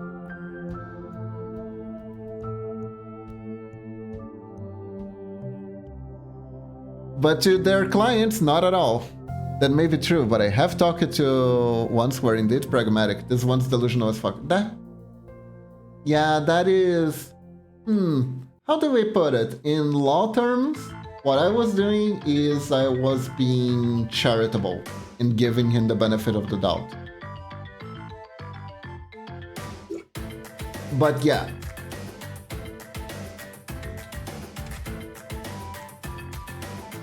Unfortunately, further evidence has been presented of the contrary. Which is like a thing that most people forget, that in law, you are supposed to give the most charitable interpretation of the events, because otherwise you end up in a witch hunt mindset, where everything is a... How do you say...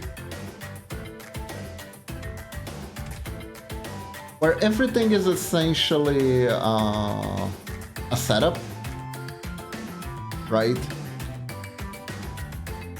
If you don't give that charitable benefit of the doubt thing, then everyone becomes guilty until proven otherwise, and you don't want to go that route.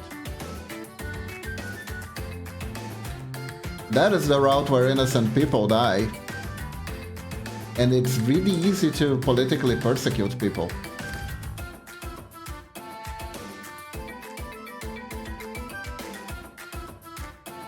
Which is why we don't do it.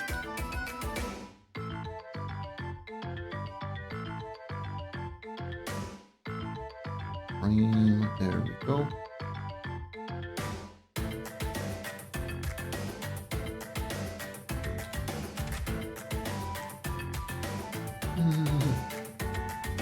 Otherwise, you know what you become?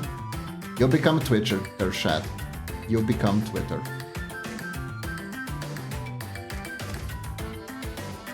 Because that's literally what happens over on Twitter. You write something and the person reading it reads it in the least charitable way possible. Always.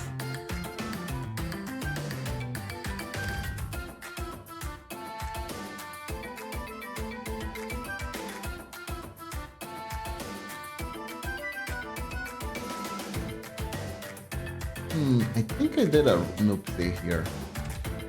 Yeah, I did a noopsie. But I think what I need to do actually is the opposite of what I did.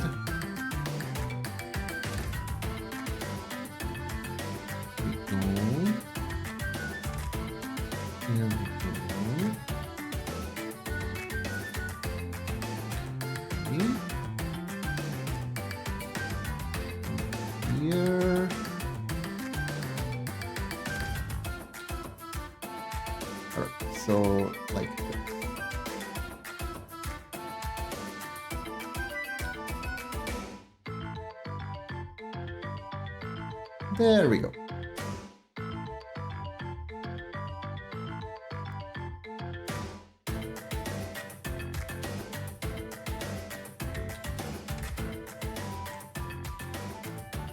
But yeah, haven't really been on Twitter lately, just Blue Sky. There's a nice place. There's a nice place. A lot of people, I see a lot of people are actually moving for real. Blue Sky, which is nice. Cuties, I'll be off playing some games of my own. Thanks for streaming and see you soon. Alright, Medina, have a good one. Enjoy your games.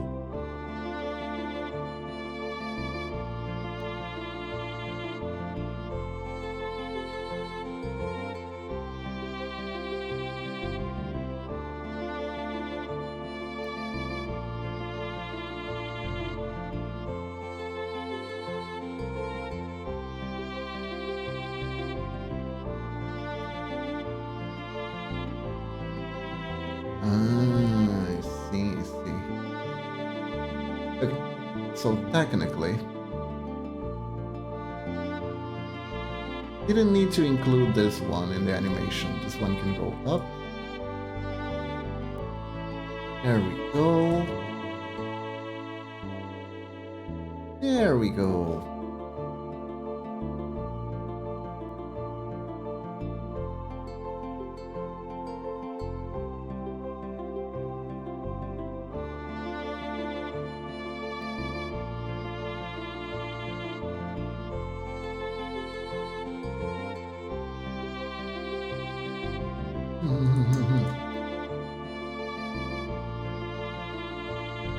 Nice, nice, nice.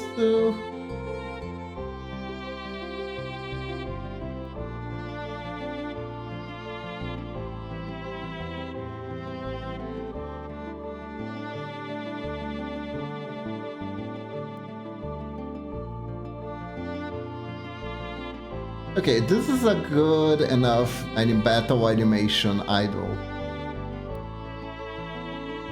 Or like a mock-up.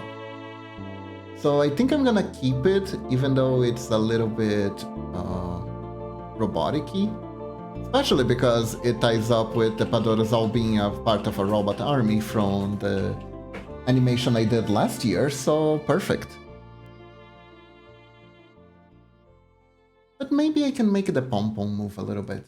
I can add that much at least.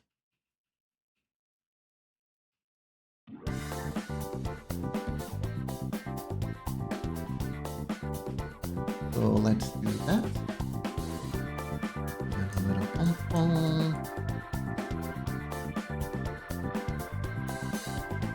Little pom-pom move. There we go. Speaking of Marvel fatigue, this year, Ian Momochi are gonna do the tradition of subscribing to Disney for the Disney review thing for exactly 1 month.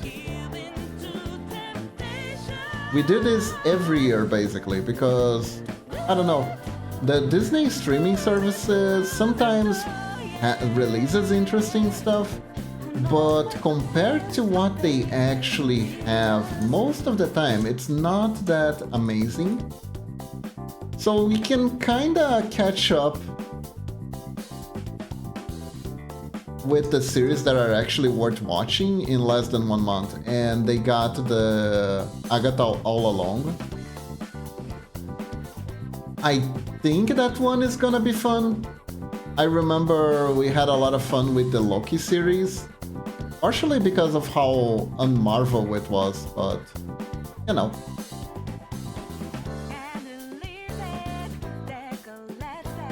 Yeah, no.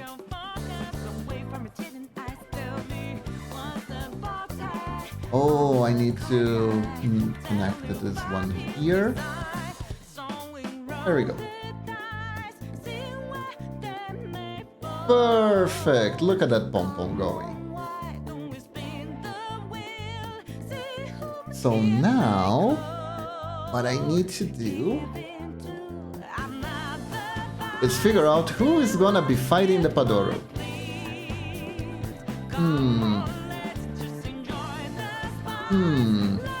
We could do Saber. We could do actual Saber fighting her evil Padoro self. Wouldn't that be fun? Let's do that. Doo-doo.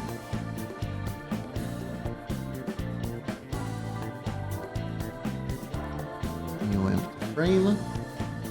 There we go.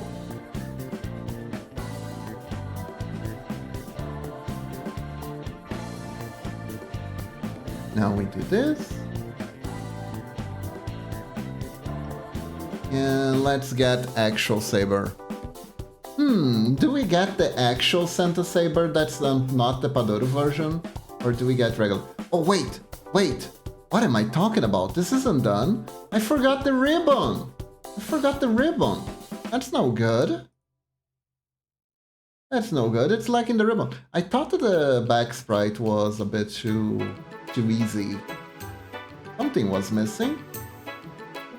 How could I forget the ribbon? It's not good.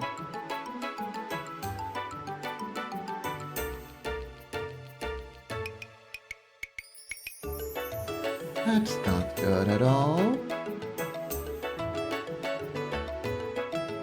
Here. Completely forgot that ribbon.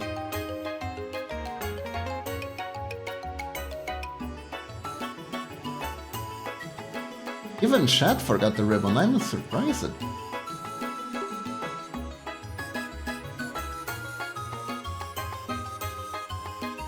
Into here. I'm not actually the most knowledgeable Fate Stay person. I do like some of their shows though. I really like the one where that was like from the mage guy.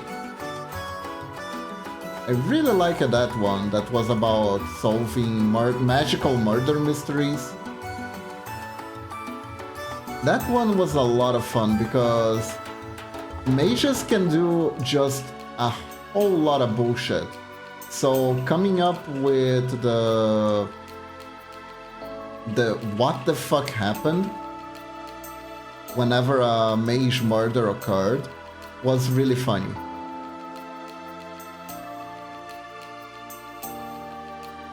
Trying to understand the logics of the spells and stuff. I don't know, maybe I'm just a huge nerd. Probably the accurate thing though. That's probably it. Maybe I found it enjoyable because I'm a huge nerd.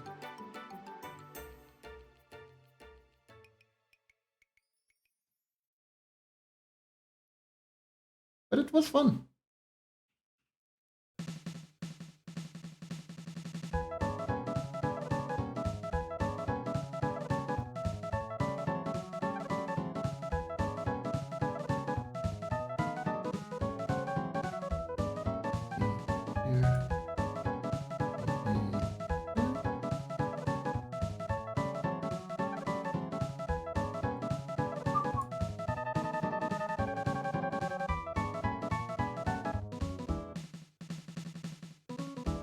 Here.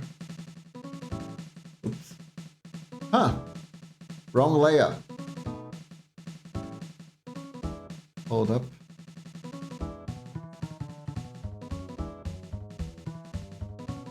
There we go. Let me check real quick here. Yeah, no, the inclination is accurate, so I don't think I need the shadow here at all. Good. Nah, that's worse. Okay, I think this works. This works well.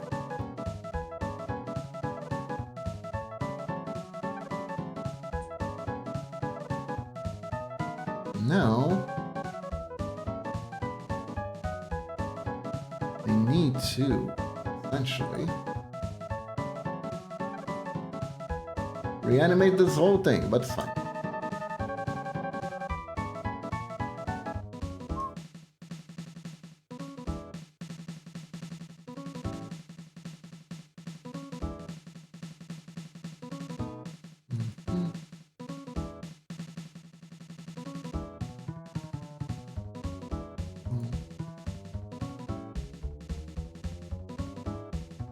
Nice.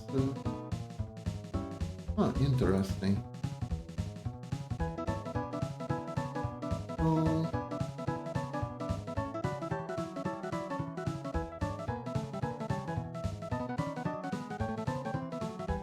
Where did this came from?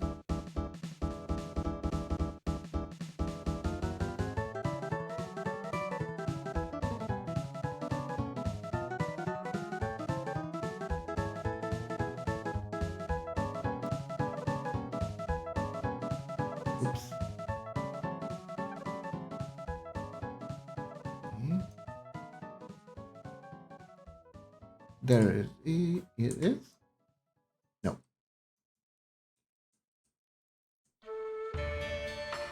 There we go. Now we can go to this one. And then I can edit this.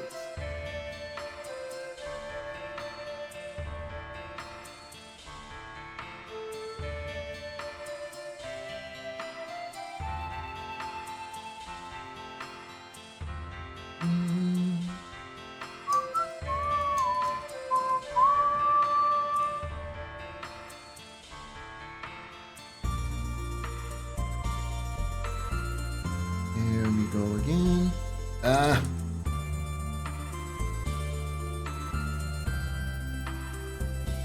Man, re-adding this retroactively is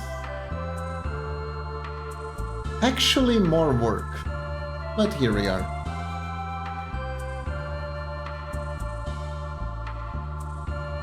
And I'm gonna have to do the ribbon in full.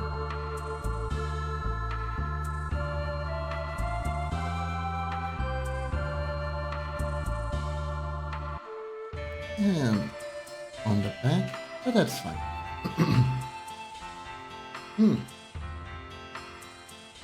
Come back to the wrong layer classic. Yes. Absolute staple of every art string. It's not really an art string if you're drawing on the right layer. Like, what's wrong with you? The true art string content. There we go.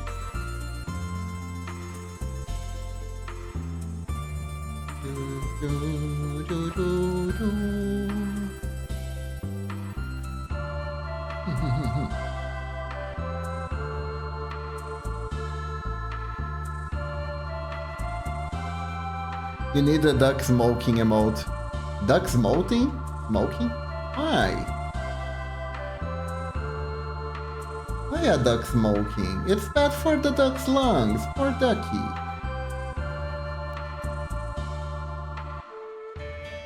I mean, it's their choice, but still.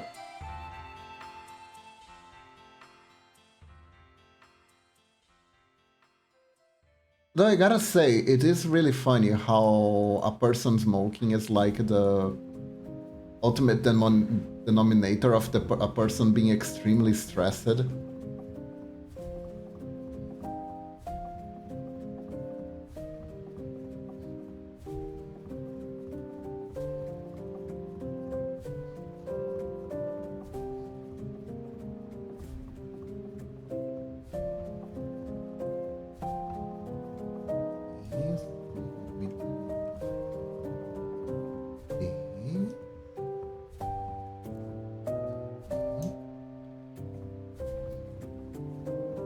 There we go. Tell me about it, I used to do that. You used to smoke? Really, Icarus?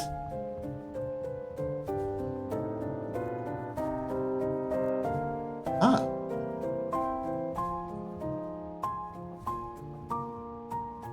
I mean, yeah,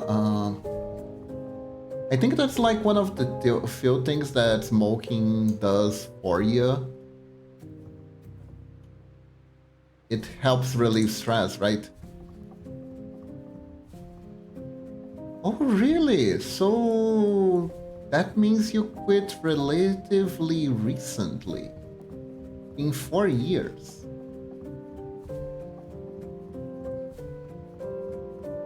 Must have been rough.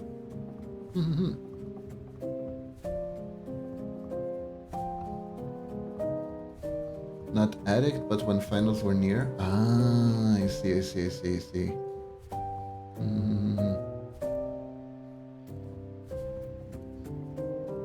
That actually reminds me, I think I saw... There was an episode of The Simpsons where Lisa starts smoking because she becomes a ballerina. And apparently a lot of ballerinas smoke it to relieve stress.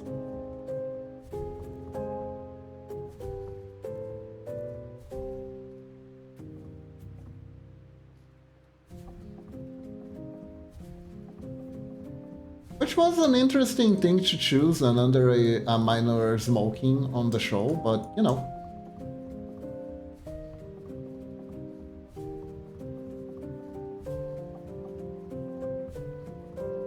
You wanna talk about uncomfortable stuff? Sometimes you gotta go there.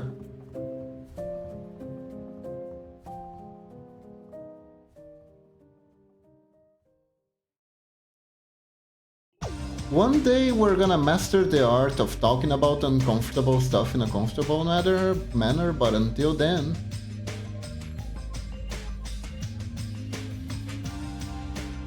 I felt it more as a rebellious phase. Ah... I see.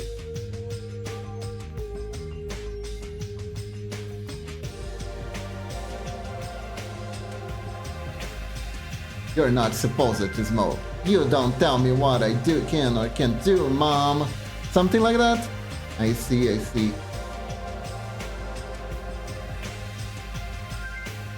Rebellious Icarus, smoking with a leather jacket.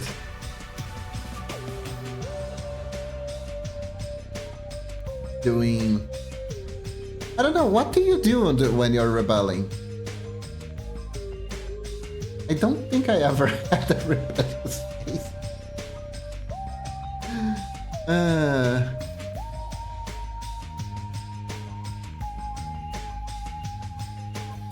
What do you do when you rebel?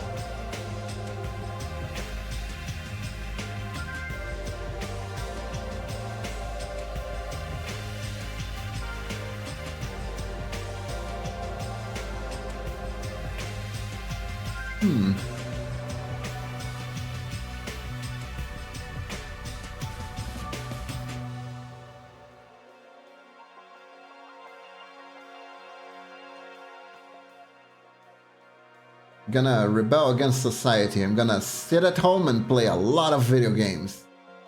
Yeah, such a rebel.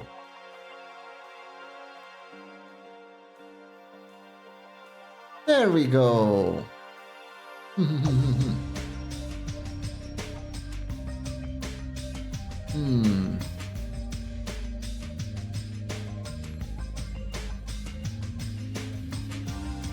Let's see, Saber. I want Saber, not... Saber plus Fate. There we go. You know, the main thing I like from Fate is the... do I want Saber though? Weird, there's a male Saber. That's interesting. Huh. It looks punchable. Not gonna lie.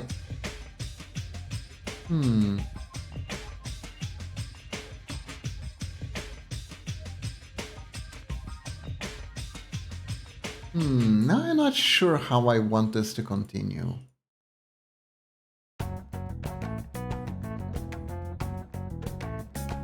It could be just me getting run over by Padoros. That could also be fun.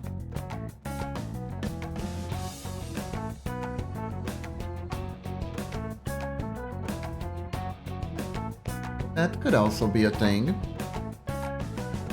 I can technically reuse the isometrics that I did for Whiskey. Did you listen well? What did you listen? What'd you hear?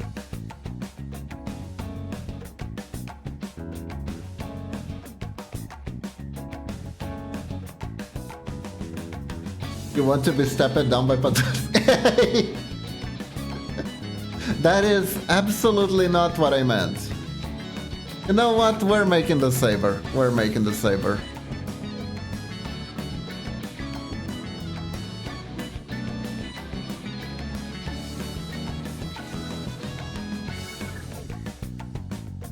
Let's make isometric Saber.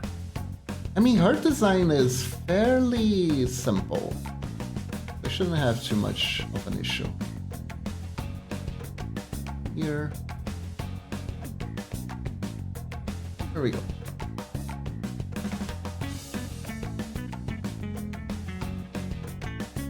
Simplicity in elegance, mind you. Ooh, that's not where I wanted to go. There you go.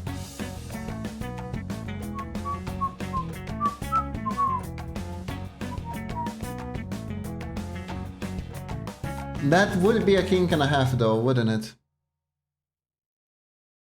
Wanting to be stepped on Pedro's. I think I want to make Saber facing forward first. Because I'm gonna make her...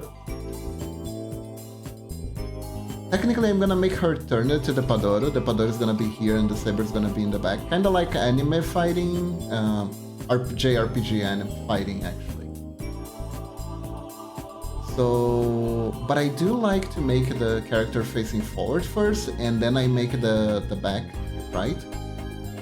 It's easier to see where everything is when you start from the front.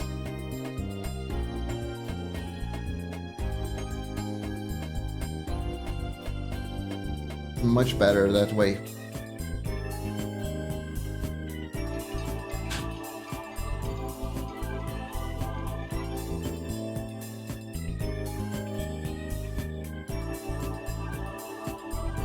But yeah, that is a kink. That is a kink. And no, I don't want to be stepped on by others. Hello, thank you, Momochi. Ooh. Got some nice coffee and cake. Momochi's giving... Oh my god, Momochi's giving me cake in the middle of the stream. Wow, so lewd. I think it's carrot cake.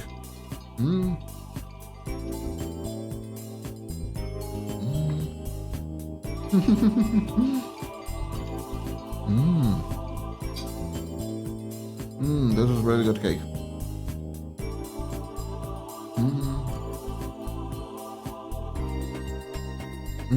And we got some special coffee. Tastes like carrot cake, which is pretty good. You know, the classic carrot cake with the fudge, chocolate fudge on top? That one.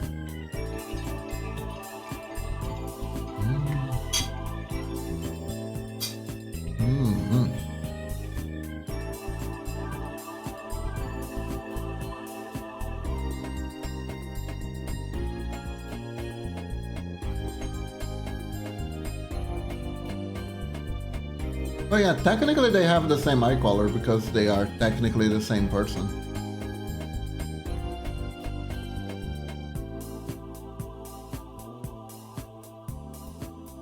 Now this is gonna be funny because one is definitely chibier than the other, so it's gonna be a fun contrast. Let me see. How many do we use? 1, 2, 3.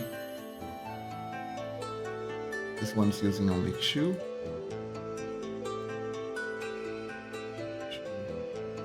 There we go.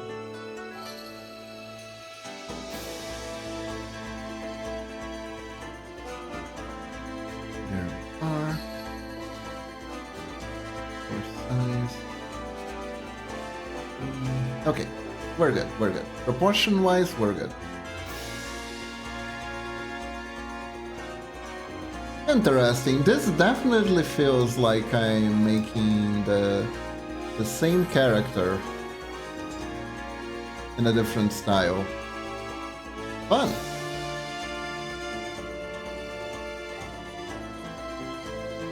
Even have the same hair.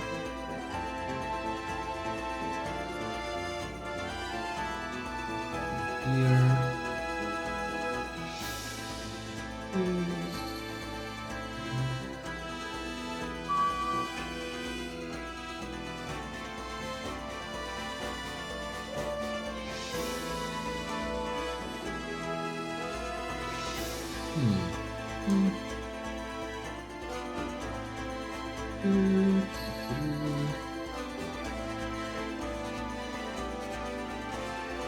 But yeah, end of the year, a lot of stuff coming up.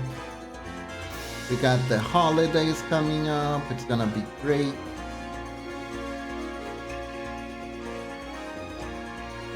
Already got gifts picked out for Momochi.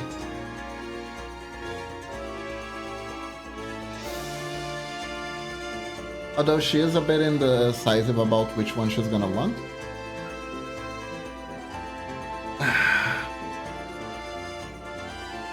But it's fine. I also got my own gift picked out.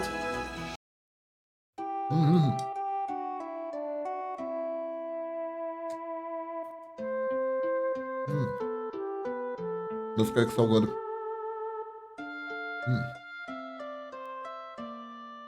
Alright, cake break.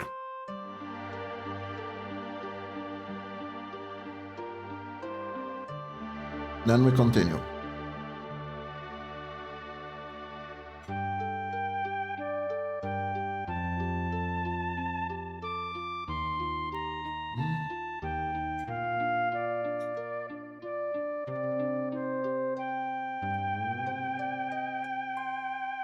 Also, quick bathroom break.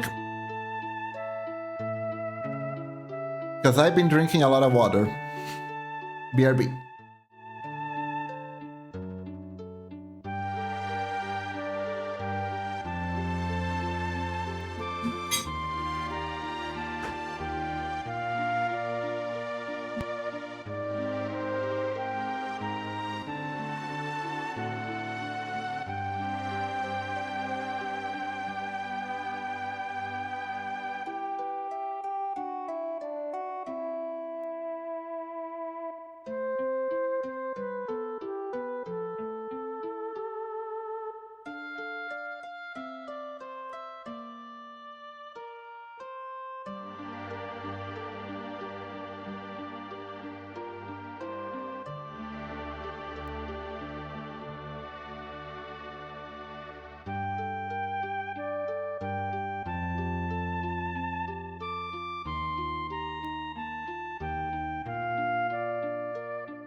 Okay. Has come to my attention, right, that a lot of good streamers nowadays, they are adhering to playing ads manually. And the reason they are doing this is so... Hello, Lunatic! There are no ads over content, right? Now, I still haven't quite figured out. Apparently there is a little bar that tells you exactly when ads are about to play out. I need to figure out how to activate that properly here. But I am gonna do this thing where every 1 hour we take 3 minutes breaks. So we can play the ads, so there is no ads over gameplay. I think that's kinda neat, honestly. I do think that's kinda neat. And thank you, Lunatic. Thank you. Cause I'm not entirely sure how that works for work stream, you know?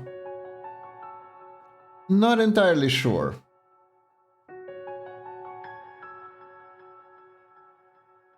But let's see. Yeah, the ads are already over, it's fine. And thank you. Thank you, Lunatic. But yeah, that is something that seems like it's something I need to do in order to become a better streamer. And I wanna do that. I wanna do that a lot.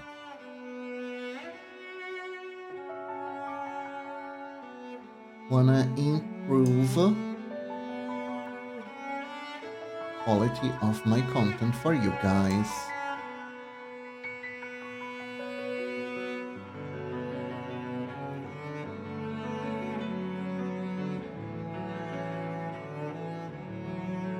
So we're good.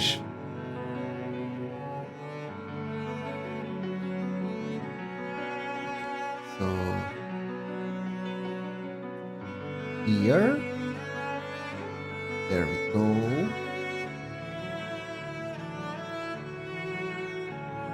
Go.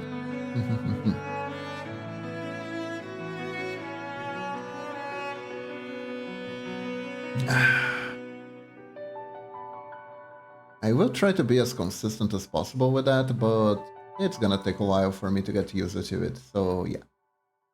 Asking for patience. Nice, nice, nice. Looking cute, looking cute. And use this right here.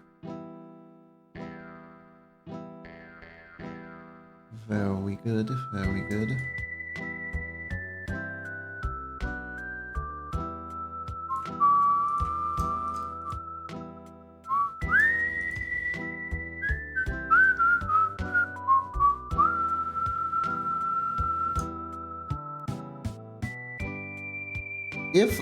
If I'm right, and I think I am, this change won't actually impact the stream negatively at all for people who are subscribed, and it's gonna give me like good spots for me to grab more water or go to the bathroom more. So I think it's an overall net positive for everyone because I can rest more during the stream, so I have more stamina.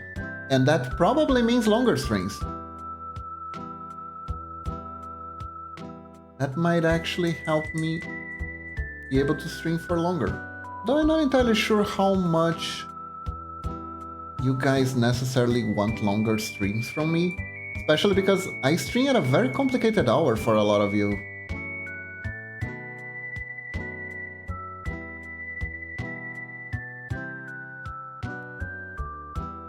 And unfortunately, I can't really start earlier. Right?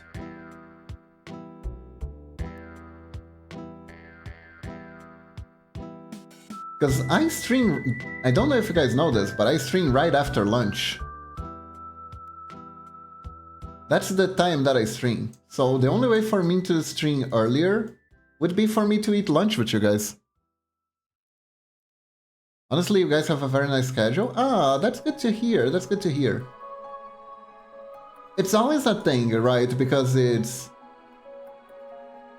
when you're starting out, it's really not very intuitive how to figure out your schedule.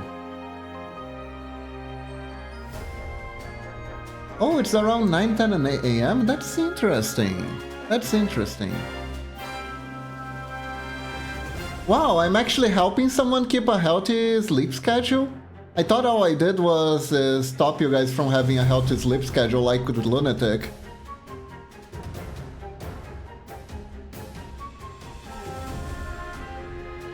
That's nice, that's nice.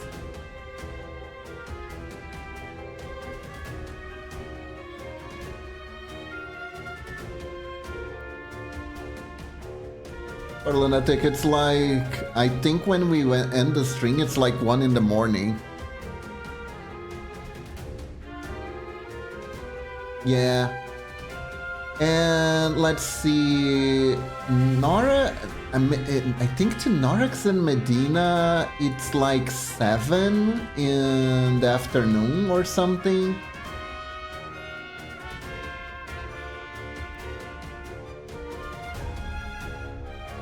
I'll be real, I am very surprised at how my audience is all over the place.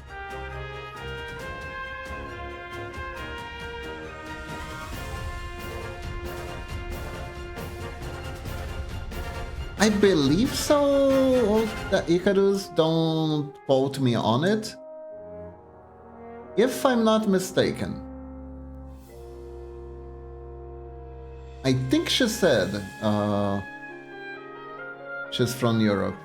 Not entirely sure. Don't actually know how many people I have that watch me that are actually from the US, come to think of it.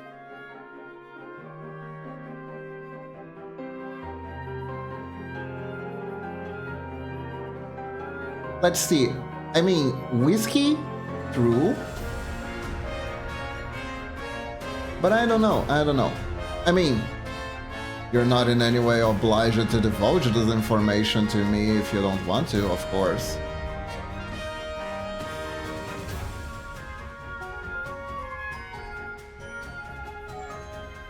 There was a time when I was starting to streaming that I wasn't even sure if I should tell which country I was from.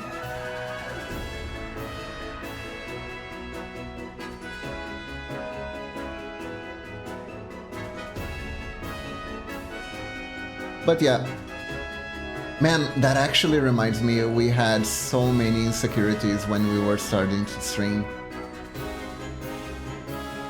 Even down to dumb stuff like, do we tell that we are in a relationship or not, right? Does that impact us somehow? Then you learn a little bit about, what's the name, parasocial relationships and stuff like that. You're like, maybe let's just come clear. Let's just come clear and try to avoid this entirely.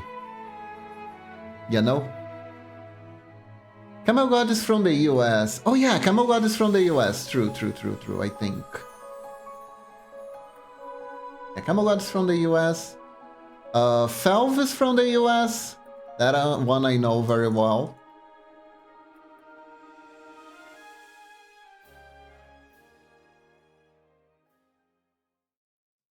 Norax is Bavarian.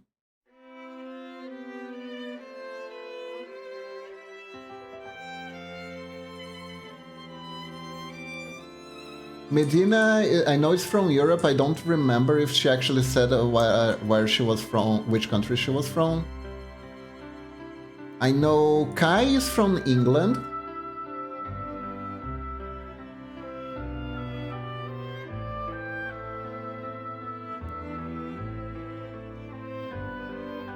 And off the top of my head, the people who have said where they're from, I guess that's it. I thought Felv was from BR. No. Felv is from the US. He's close to the border of Canada, apparently, or something like that.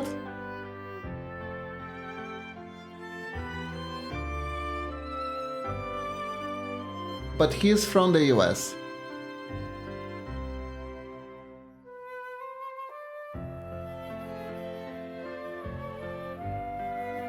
I do have a few people from the US watching me, but it's not like it's like the overwhelming majority or anything like that. There's a good mix here and there.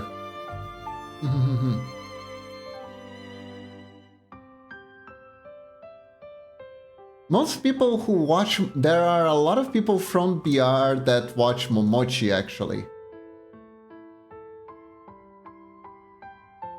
We're very multicultural. Technically, Minikiba, whenever he drops by, he is from Brazil.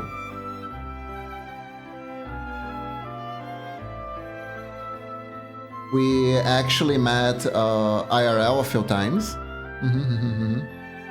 Funny cat appeared, meowed, and attacked my hand. Oh no! Funny cat wants to play. With claws and blood. Also notifying me that it's midnight. Aww. It's time for your midnight claw attack, I see. Oh, nice.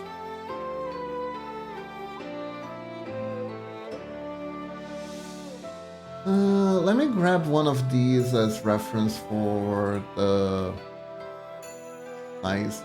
This last keep isometric, I thought came out so good. Okay, so I am making her significantly smaller.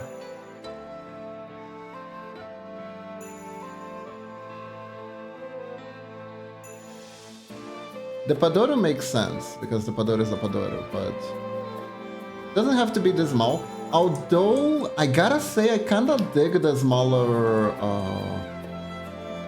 proportions. But maybe some other time.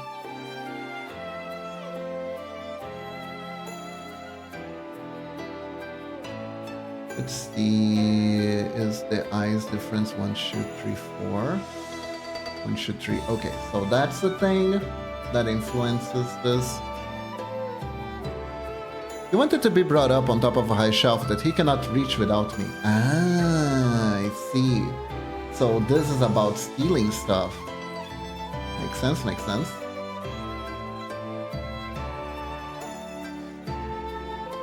Gatos are well known for burglary. That's why they're cat burglars.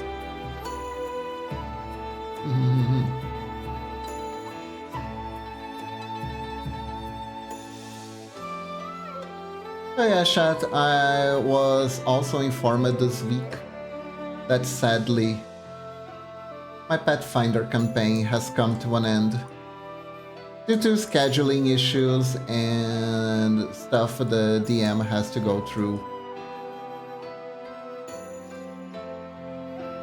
Honestly, it's been a blast and still the longest running campaign that I had.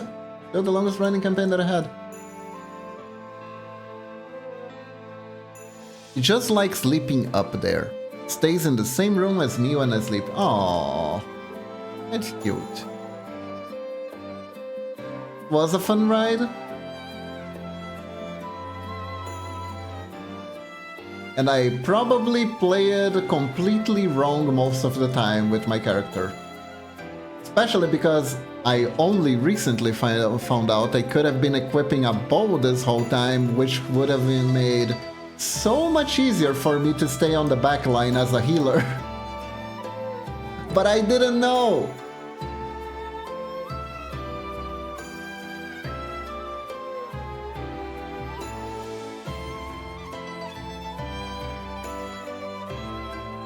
Maybe one day, Lunatic, maybe one day.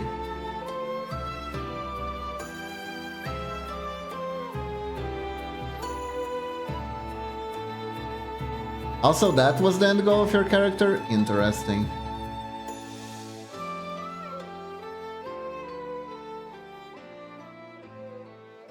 There we go, the head is a bit bigger, it fits the size better. Yeah, we had a bunch of plans and everything. Ha! I was just playing as it came by, honestly. No plans, head empty. Just gobbling.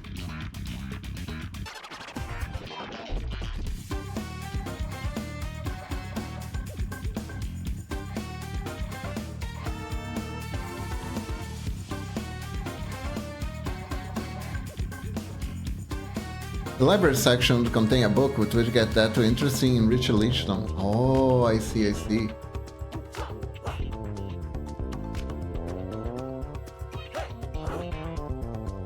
That's fun, that's fun.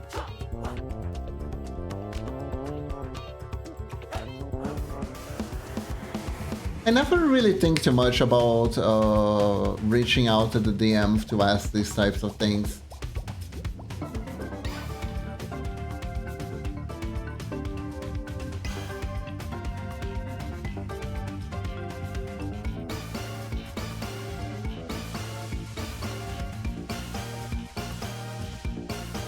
That was just the way I am, usually. Sometimes when I play role-playing games, I tend to forget that player input is very important. Outside of the game as well as in the game. So I never really ask for much from my DMs.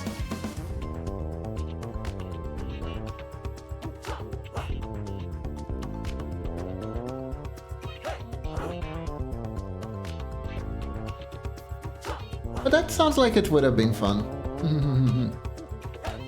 You like making plans? That is fair. That is fair.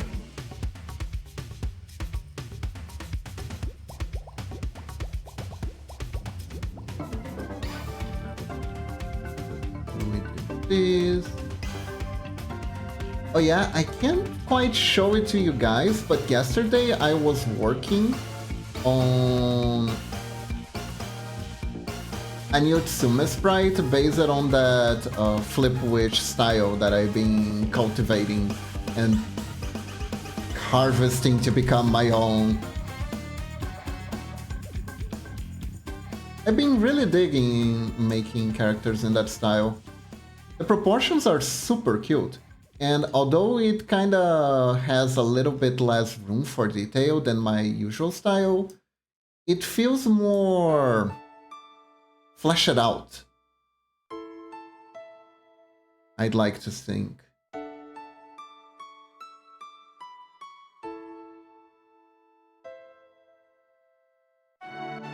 However, there is one huge drawback with that style, and that is that for some reason I have to draw every character that I make in that style naked first, so I can get a good grip on where everything is supposed to be anatomically wise.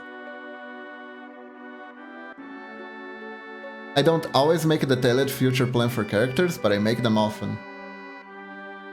Yeah, that's like the main drawback. I guess it's because of the roots where that style came from. But I actually need the naughty bits to locate where things will go.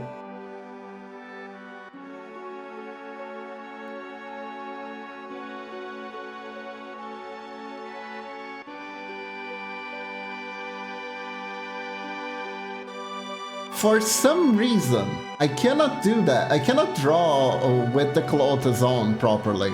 I have to do with the clothes off first, and then dress the character. And the worst part is, drawing the nipples help.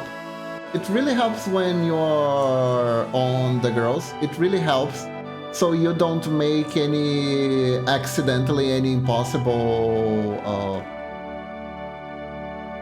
booba windows or something like that, because you know that that would actually show nipples. So you know better where the cut of the dress is supposed to be and stuff like that. It is actually useful.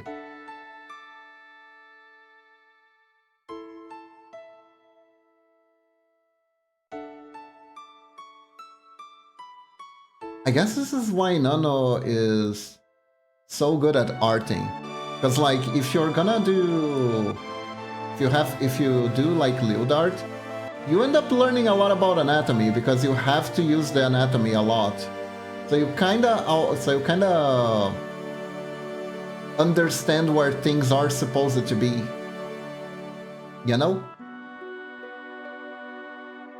You don't end up making any basic mistakes.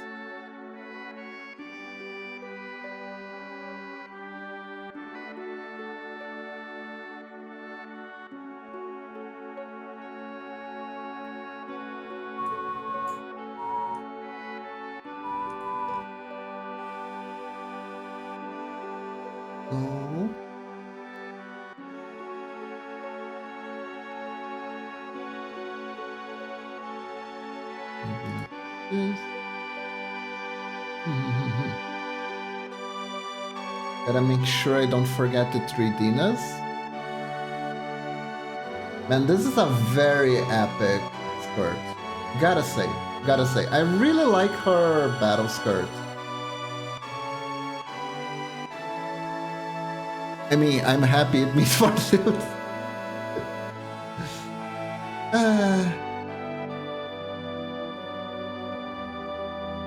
You know, I'm thinking if I should start a new tier on Patreon, where you get to vote for a character to be lewded, and what kind of lewd. I don't know. Don't know how you feel. I don't know if the people who follow me actually enjoy the lewd content too, you know? Would be good. It would be a particularly good thing to do during the days that there are the months that there aren't a lot of here I am doing the thing again. That's annoying. Good thing is, if I realize my poor wallet. Oh no. Oh no. Yeah, that's the other thing that makes me a bit iffy about trying to do this sort of stuff. I don't want to make paid content that is only gonna drain money from Lunatic too.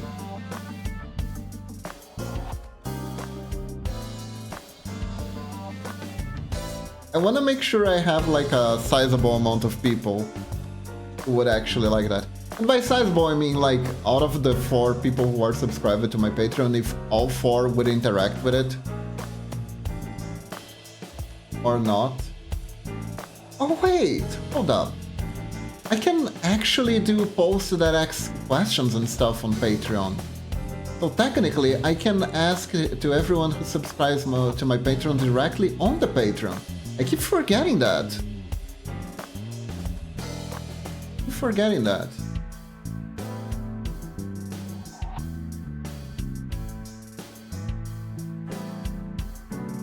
I also keep forgetting to post that one lewd commission that Red asked me a long time ago. The Tamagotchi lewds.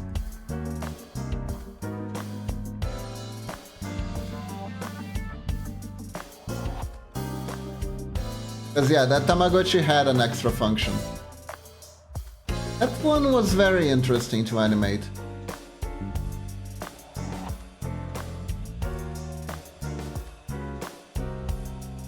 Yeah, that's because I never posted it, I'm a dumbass.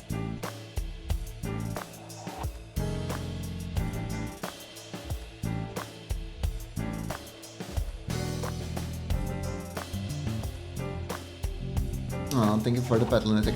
By the way, Lunatic, did you know that this pet is now powered by VTS directly? We are no longer dependent on the React chat, the React site. Yeah, I managed to make that work. What I didn't manage to make it work, that was very disappointing, was the sound alert readings.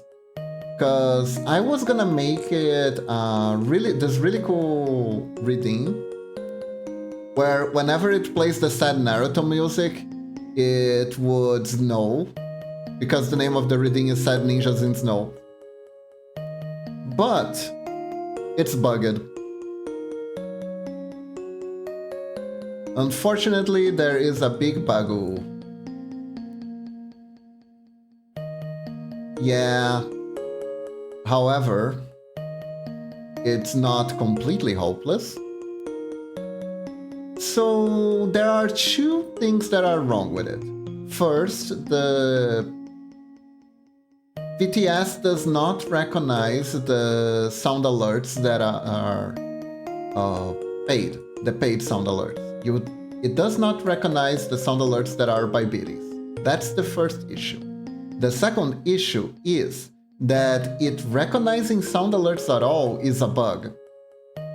So when you're reading a sound alert, for instance, I programmed it so whenever the Yeah Sunglasses was played, like this,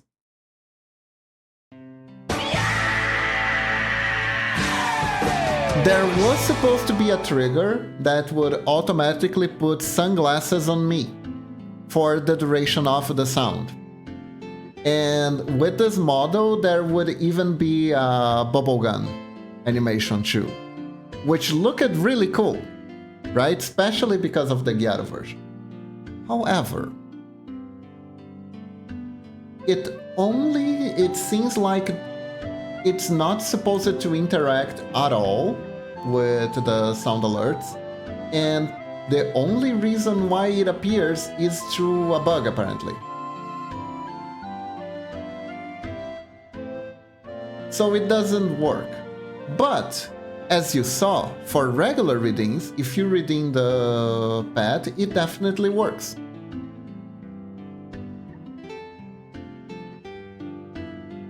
So I was wondering why it only interacted with the free ones, and now I discovered because it wasn't supposed to interact with any at all.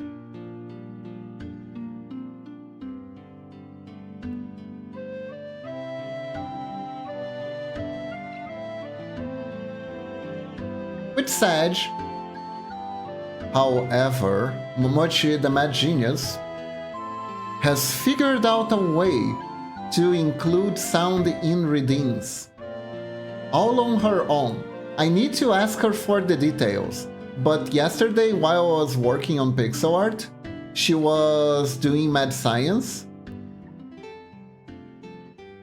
and I think she found a way to replicate the stuff that Norex does on his stream, entirely on VTS.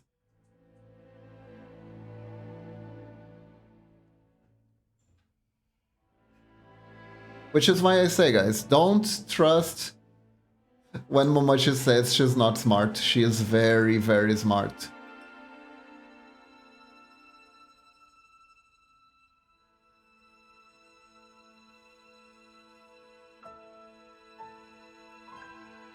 She can figure out certain things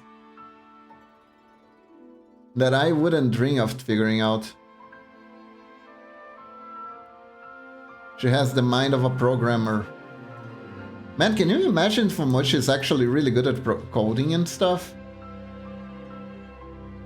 You don't actually need math for coding, do you?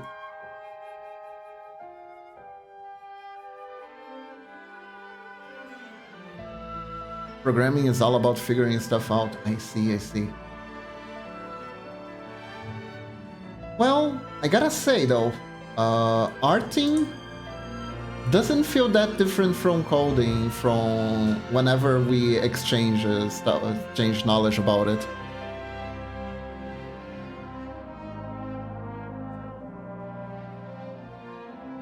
Like you have a calculator right there. I know, it's more of an aversion to numbers in general.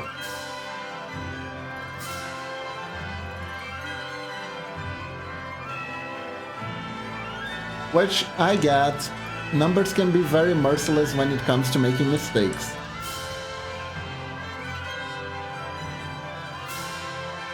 And I remember the other day we were talking about calculating something, and I got the numbers wrong, and then Momochi got the numbers even more wrong, and we came to an answer that had nothing to do with what we were talking about. It was amazing. Just the most VTuber doing mad thing possible.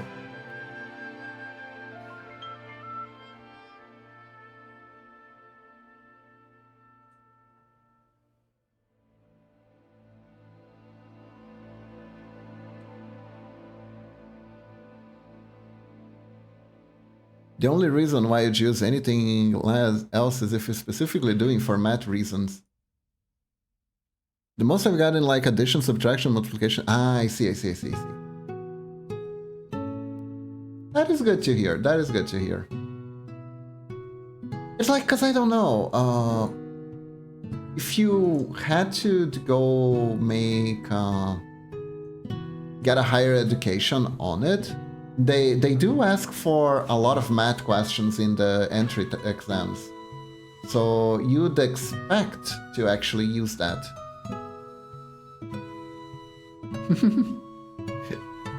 Oh yeah, 9 minus 4 equals 3. True. Math is hard. Math is hard.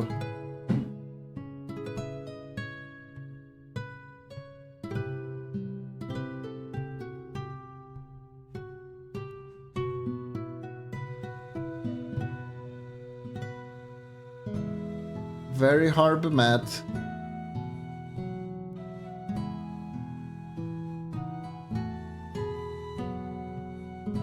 But weirdly enough is like one of the best ways that we have to teach how to solve problems. I find that interesting.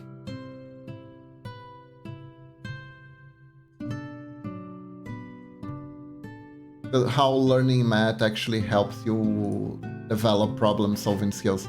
I guess because you got the biggest problem of them all, which is passing a math test.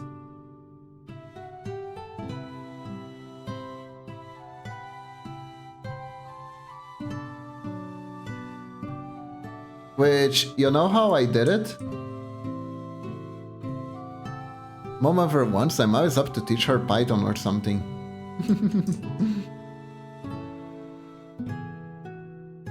If she ever feels like it, I'm sure she will. I'll tell her to look for you to help.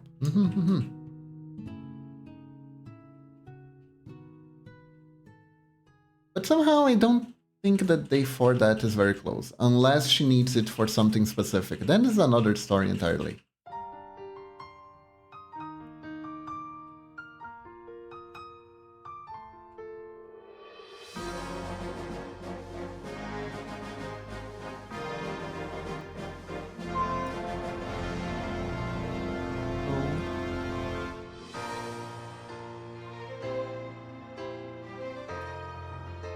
I feel like the saber is a bit tilted forward, but overall not bad. Overall not that bad.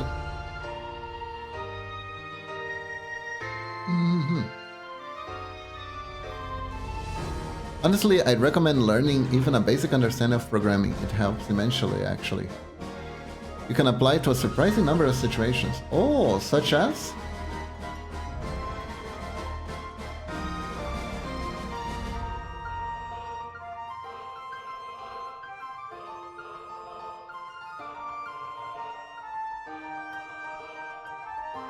Well, I can think of one thing, like understanding what can be a computer virus and what can't be a computer virus. Which I cannot think right now.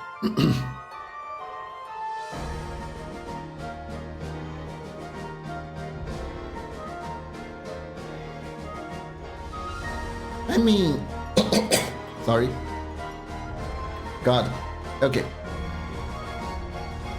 I mean, understanding better how computers work does help crack a little bit of that mysticism of fucking shit up by pressing the wrong button, right?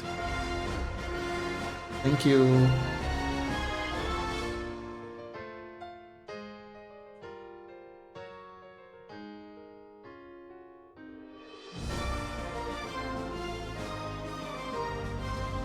Which is, I fear I did develop over time, although I have to say it's mostly due to how often I low roll on getting viruses for the most innocuous things.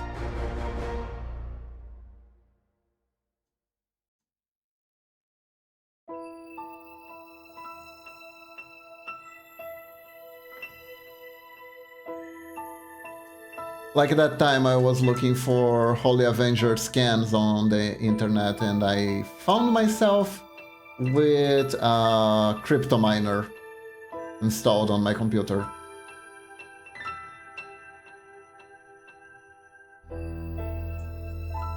And I couldn't get fully rid of it either, so it kinda... I kinda changed computers with that thing still on my computer. Good thing I could change computers.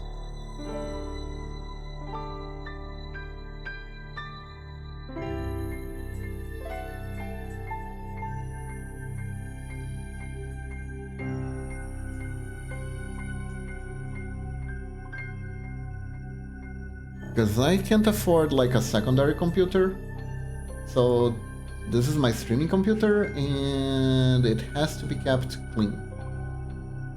As clean as possible.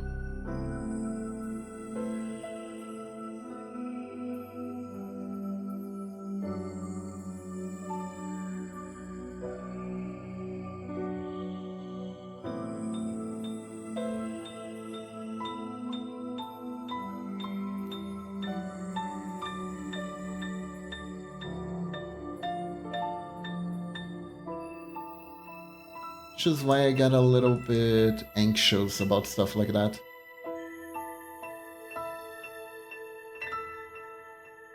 Not a little bit, a lot actually, but you know.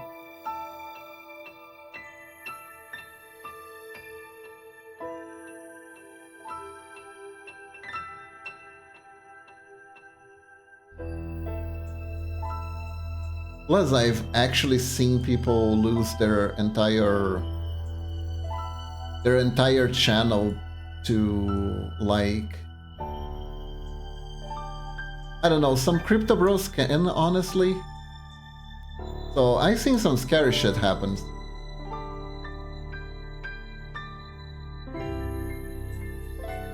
Streamer I used to follow pretty much gave up streaming after his account got hacked by crypto bros who were using his numbers to push some crypto scheme.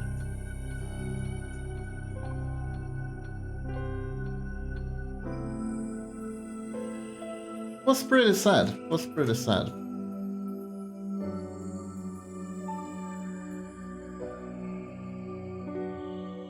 And he was a fairly veteran content creator.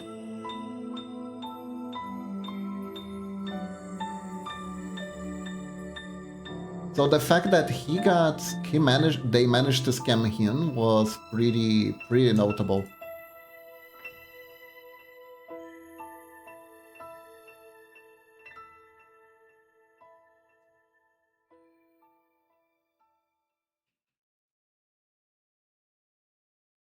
Now let's see here.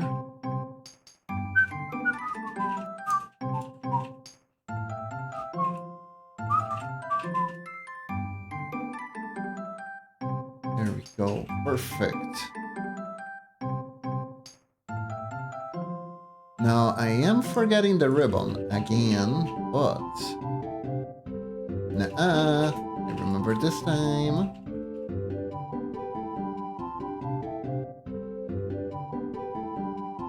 I didn't forget. I was just about to. I didn't.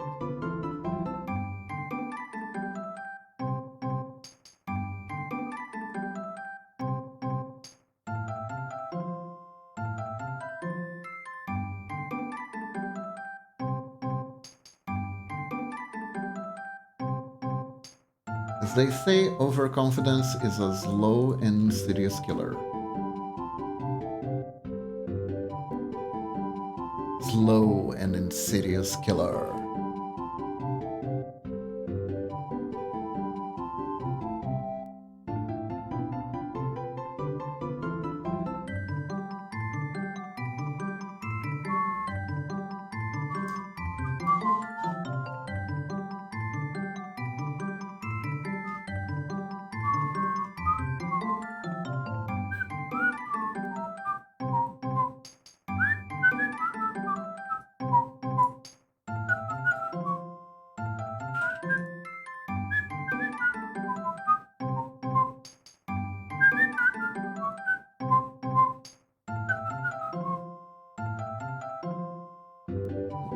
So here, I'm gonna change. Gotta spread her legs a little bit. There you go. There we are.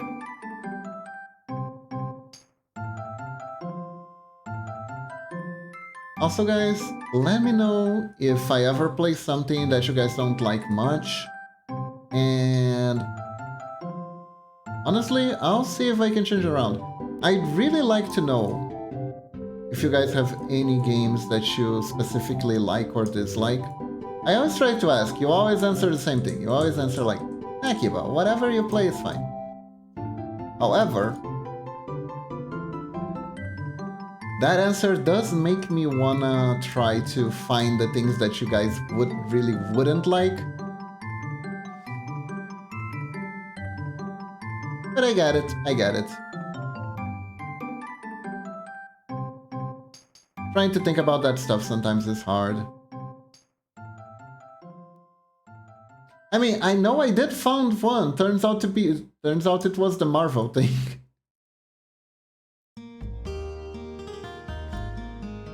I I'm pretty sure that game was a little bit too crappy on the crappy scale, unfortunately.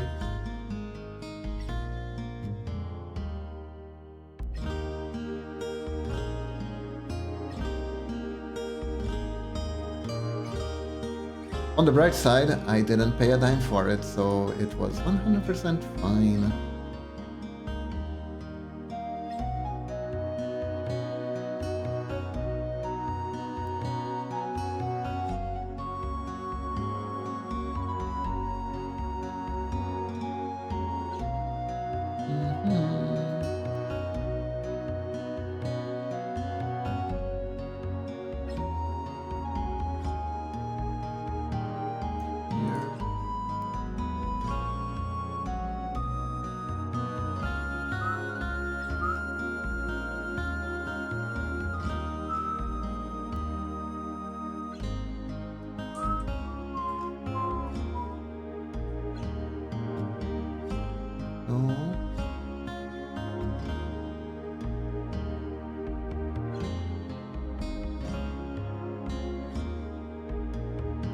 I don't think I particularly disliked it, I just got lost in the story and never caught up. Yeah, but here's the problem, Lunatic. There wasn't much story to begin with. It was like, you're the lost son / daughter of the main villain. The main villain is trying to corrupt you because you're half demon. And the villain was half demon too, but then became full demon. And we are partying with Tony Stark for no apparent reason. Like, one thing that was kinda funny in a very meta way in that story, the game, right, was the fact that the Avengers were so shoehorned into that game that even the Midnight Sun people did not like very much that the Avengers were there. It was almost a meta criticism that the developers made themselves, because the story was supposed to be, the focus was supposed to be the Midnight Suns, but hey, the Avengers are here and all your Marvel favorites. Even though the story was supposed to focus on this one specific group of heroes, now it has all of them. Which I think it was a decision that came from money perspective, you know? Like, the Avengers are hot right now, we need to capitalize on this. Because other than that, there really wasn't a whole lot happening, which kinda made the game bad in that sense, right? Not a fun watching experience, not necessarily bad. But it wasn't very... Yeah, I think the main reason you were having issues with following the plot along is that there wasn't much plot. It was like, okay, we need to find Bruce Banner now. Oh no, Bruce Banner has been corrupted. We need to find the Scarlet Witch. Oh no, the Scarlet Witch has been corrupted. We need to find a way to uncorrupt them. There is no way. We must kill them. It's the edgy thing to do. But obviously there is a way, because these characters are profitable, so there is always a way to save profitable characters. Just look at Liliana.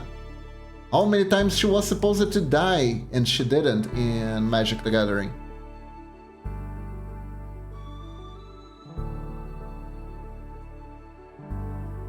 So I actually don't know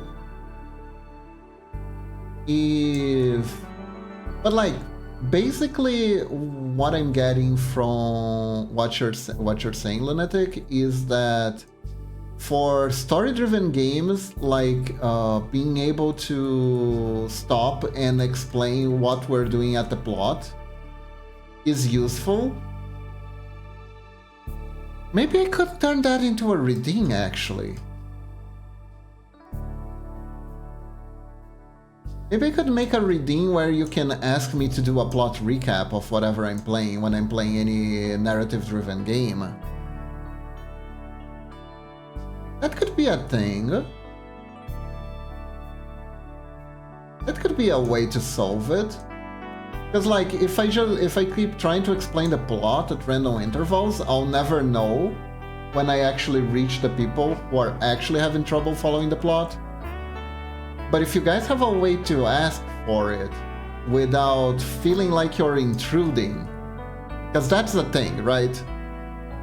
That's the thing. Sometimes you enter a game and the guy's in the middle of a playing session and you're in a stream and you go like, oh, cool, what is this game about? And the guy like kind of dismisses you a little bit, or... I'm not entirely sure if there are people who would straight up ban you, but like it's kind of like can be a little bit of a faux pas sometimes because maybe the guy had to answer that question 500 times already or something like that, and some streamers actually might get upset at you, right?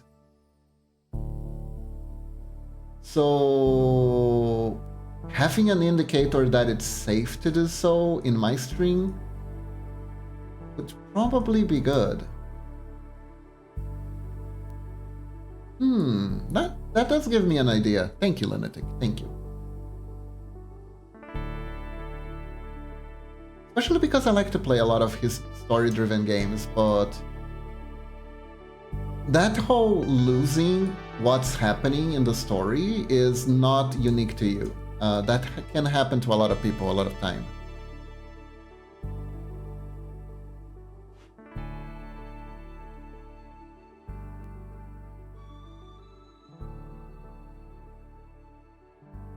So yeah, that might work. That might work. There we go. Isometric Saber. Does she not look cute? Doesn't she look cute, chat?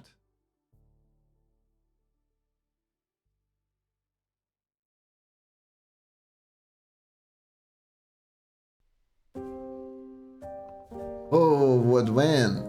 Saber or this little shit?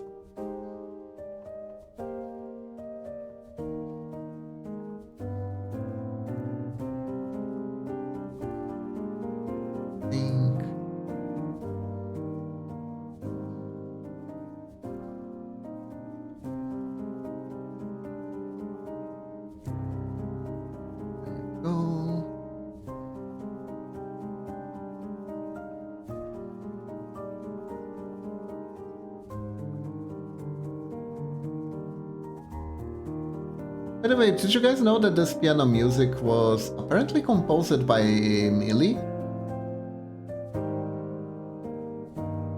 It's from Ender Lilies.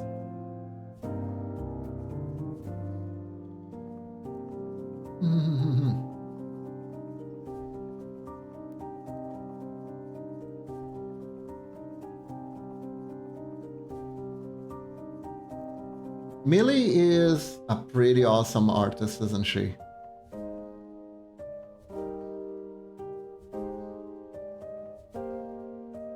She does a little bit of everything.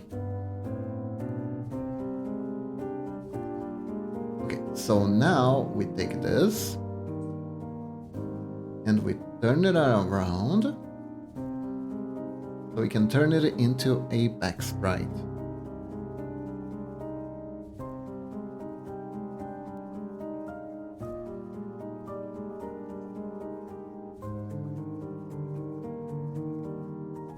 Do we need to turn everything around or just the head though?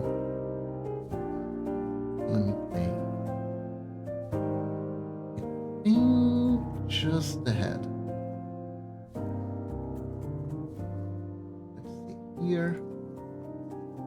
This is about to get cursed for a few seconds, then it's gonna be fine again.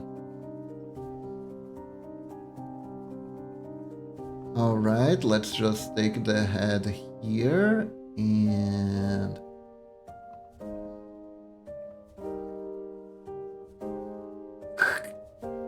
there we go.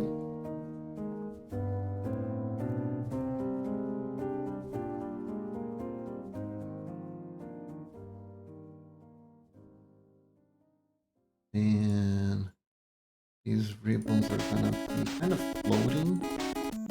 I think I can leave them there for now.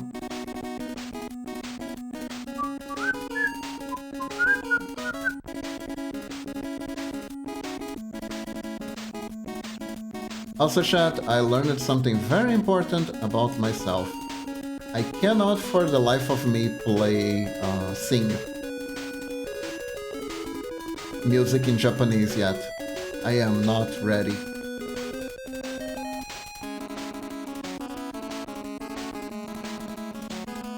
I tried singing the Kaibutsu theme from Stars, and I had to sing the translated version because trying to sing in Japanese, the words just got way too gargled and jumbled. Just couldn't do it.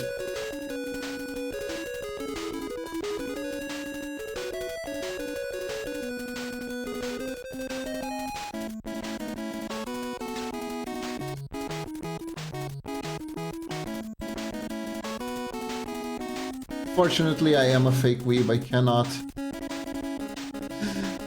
sing in Japanese properly. I need to have a faint idea what the words mean in order to sing.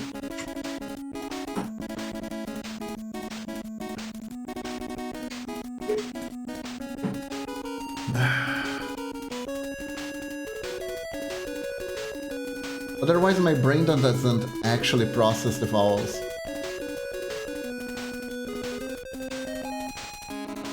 Properly.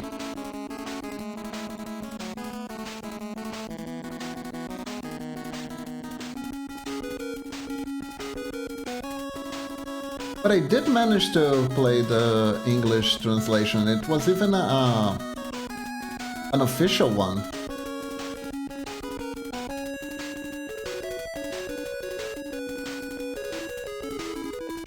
Thankfully, the artist seems to like doing this sort of stuff, so...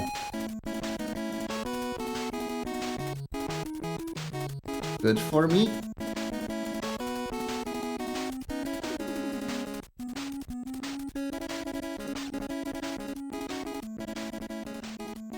Who knows? Maybe once the office is free of this echo,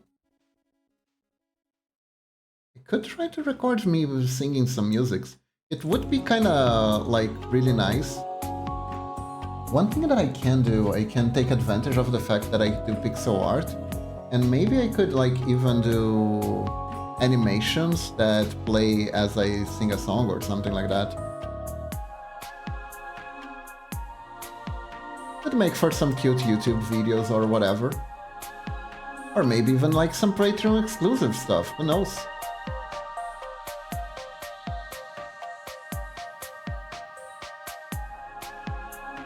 God knows I need to invest in upgrading my Patreon a little bit. It still says under construction because I keep forgetting to post what I actually want out of the site.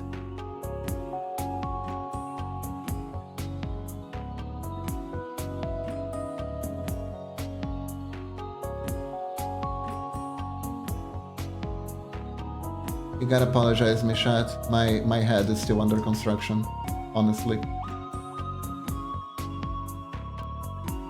Which is actually a true statement if you stop to think about it. Our brains are always under construction, you know?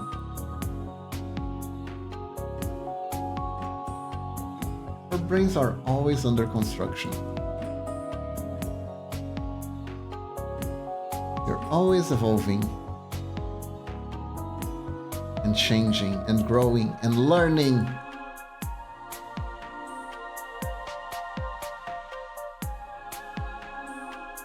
Because at the end of perfection, there are only unachieved dreams. Or something, I don't remember. I heard it from Arcane.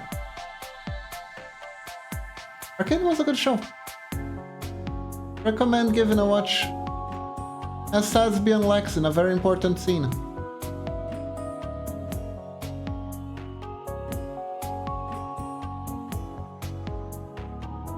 I also love how I am pretty damn sure that the Caitlyn pairing mostly started as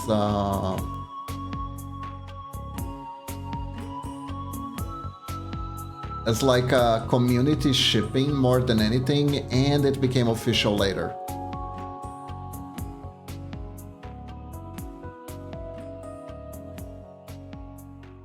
Because Vi always called Caitlyn Cupcake, but that was meant to be a jab at the fact that Caitlyn had, because of her old kit and how scrunchy things are in League of Legends and how long it takes for them to like update the lore and shit. Caitlyn originally had a skill where she had cupcakes on her traps. She had cupcakes on her traps. So the reason why Vi originally called Caitlyn Cupcake was to allude the fact that Caitlyn had cupcakes in her kit, and that was haha funny. But you know, calling someone cupcake as factionally is pretty surefire way to make people think that there's something going on romantically.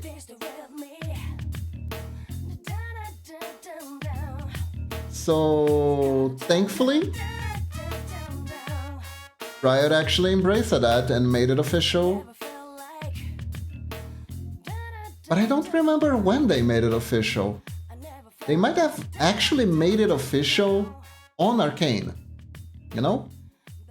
I don't really remember there being mentions of Caitlyn and Vi's actual relationship status, lore-wise in the game, not while I was playing at least. Maybe that's a thing that was added more recently before Arcane came out that I wasn't aware of. Maybe it was added after I stopped playing, but I don't quite remember the Sasbian Lax being canon before Arcane.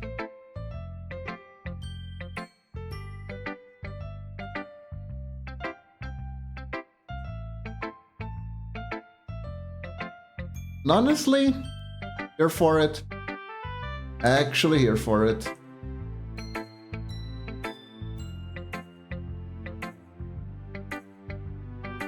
They work very well as a couple. And sure is one hell of a motivator. It sure was one hell of a motivator for Vi to join the cops.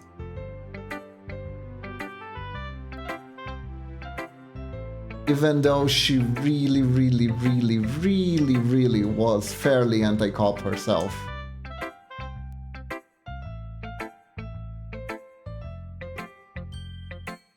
But being like, yeah, my girlfriend kinda is a cop, and this is really important for her, so yeah.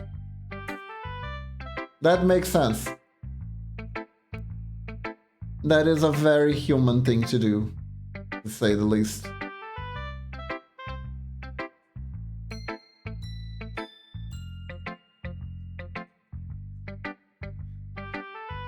Arcane was a goddamn good show. Like, something that good coming out of League of Legends feels almost wrong.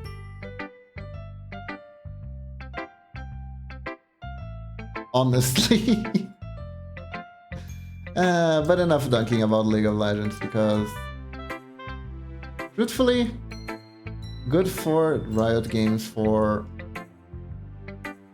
actually have taken the time to try and flesh out their IP as much as they could, to the point where telling stories like that in their world building was a possibility.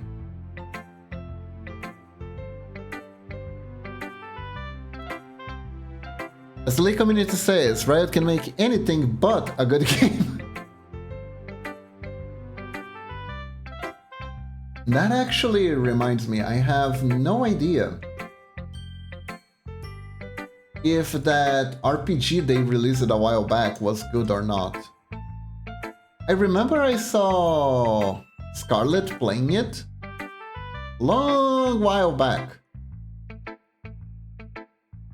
But You know, one of those games that has a bunch of cameos, and every time someone from one of those cameos appear, it feels like they hold to wait for the audience to applaud the fact that the cameo appeared. You know? That sort of stuff. That's kinda how it felt whenever anyone appeared in that game. It's like, oh my god, is that Braum from League of Legends? Hello, Yasuo from League of Legends. Hi, how are you doing? Okay, so guys, this is gonna sound weird, but I need a butt shot of Saber for very artistic reasons. Saber Fate back. I would type a back shot, but nowadays that means something else. Aha! There you go. You can always count on figures to answer your questions about what the hell is going on a character's butt, you know? These are the questions that need answering. Absolutely, 100%. Okay, so there is a rope thingy here, tying.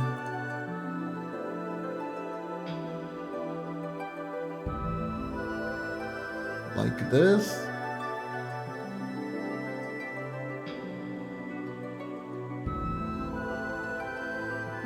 You can probably just connect both of them here. And anything else that I need to know? Oh, okay. So this actually has a diamond shape to it.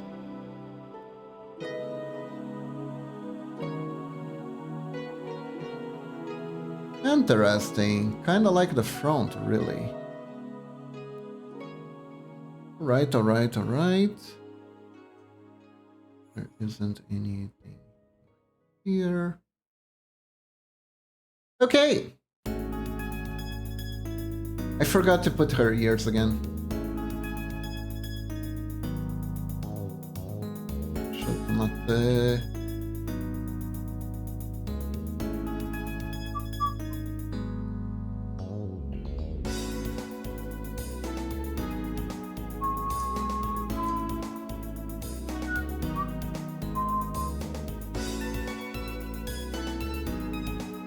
There we go.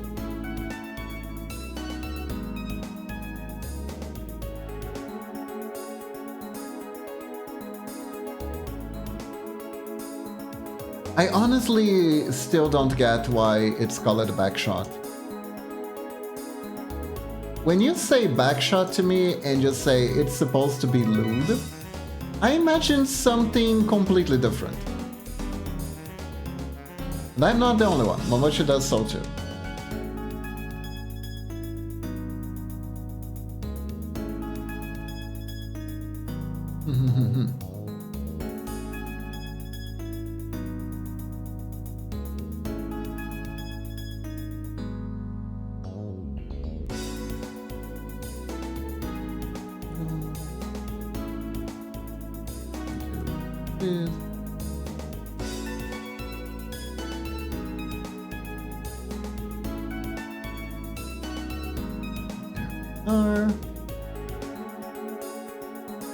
Nice! Look at that.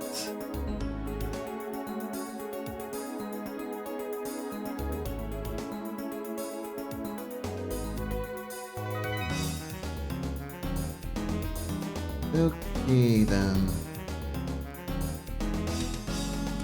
Alright then, so everyone. Unfortunately, I think that is all the time we have for today. I do need to get ready for my singing lessons. So thank you all for joining me today. Wait, There's no singing lessons today? What? Oh yeah. It's tomorrow, right? We had to reschedule. Well, then never... No? Wait, when is it? Oh yeah, okay. Okay. Right, I forgot. There's no class today, it's tomorrow. Okay, got it. So that means I could stay a little bit longer. But at the same time... Can I just be real with everyone here just a moment? My back is kind of hurting because my table kind of sucks with my chair right now. And that's been affecting.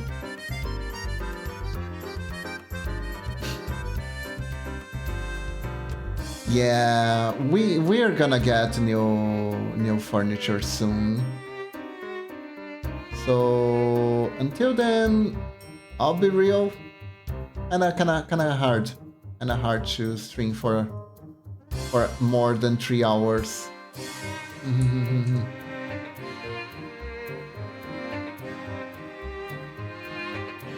So we're ending stream anyways. Is what I'm saying. So thank you all for joining me today. Hope you all have a wonderful day or night. Stay awesome.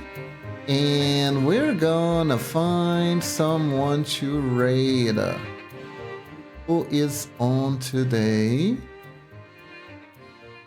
Let's see here. Do we go for someone we know or someone new? Who is on today?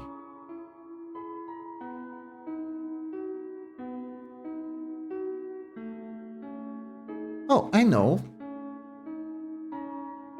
We raided this person once, let's raid them again. They're doing art today, also, and they make some really cute art. So everyone, thank you very much for joining me once again. I hope you all have a wonderful day or night. Stay awesome, and I'll catch you guys next time, okay? Bye-bye, everyone. Have a good one. And remember, when in doubt, when you think you can't do it, think like a ninja. And sure you can. Bye-bye, everyone. Have a good one. Bye.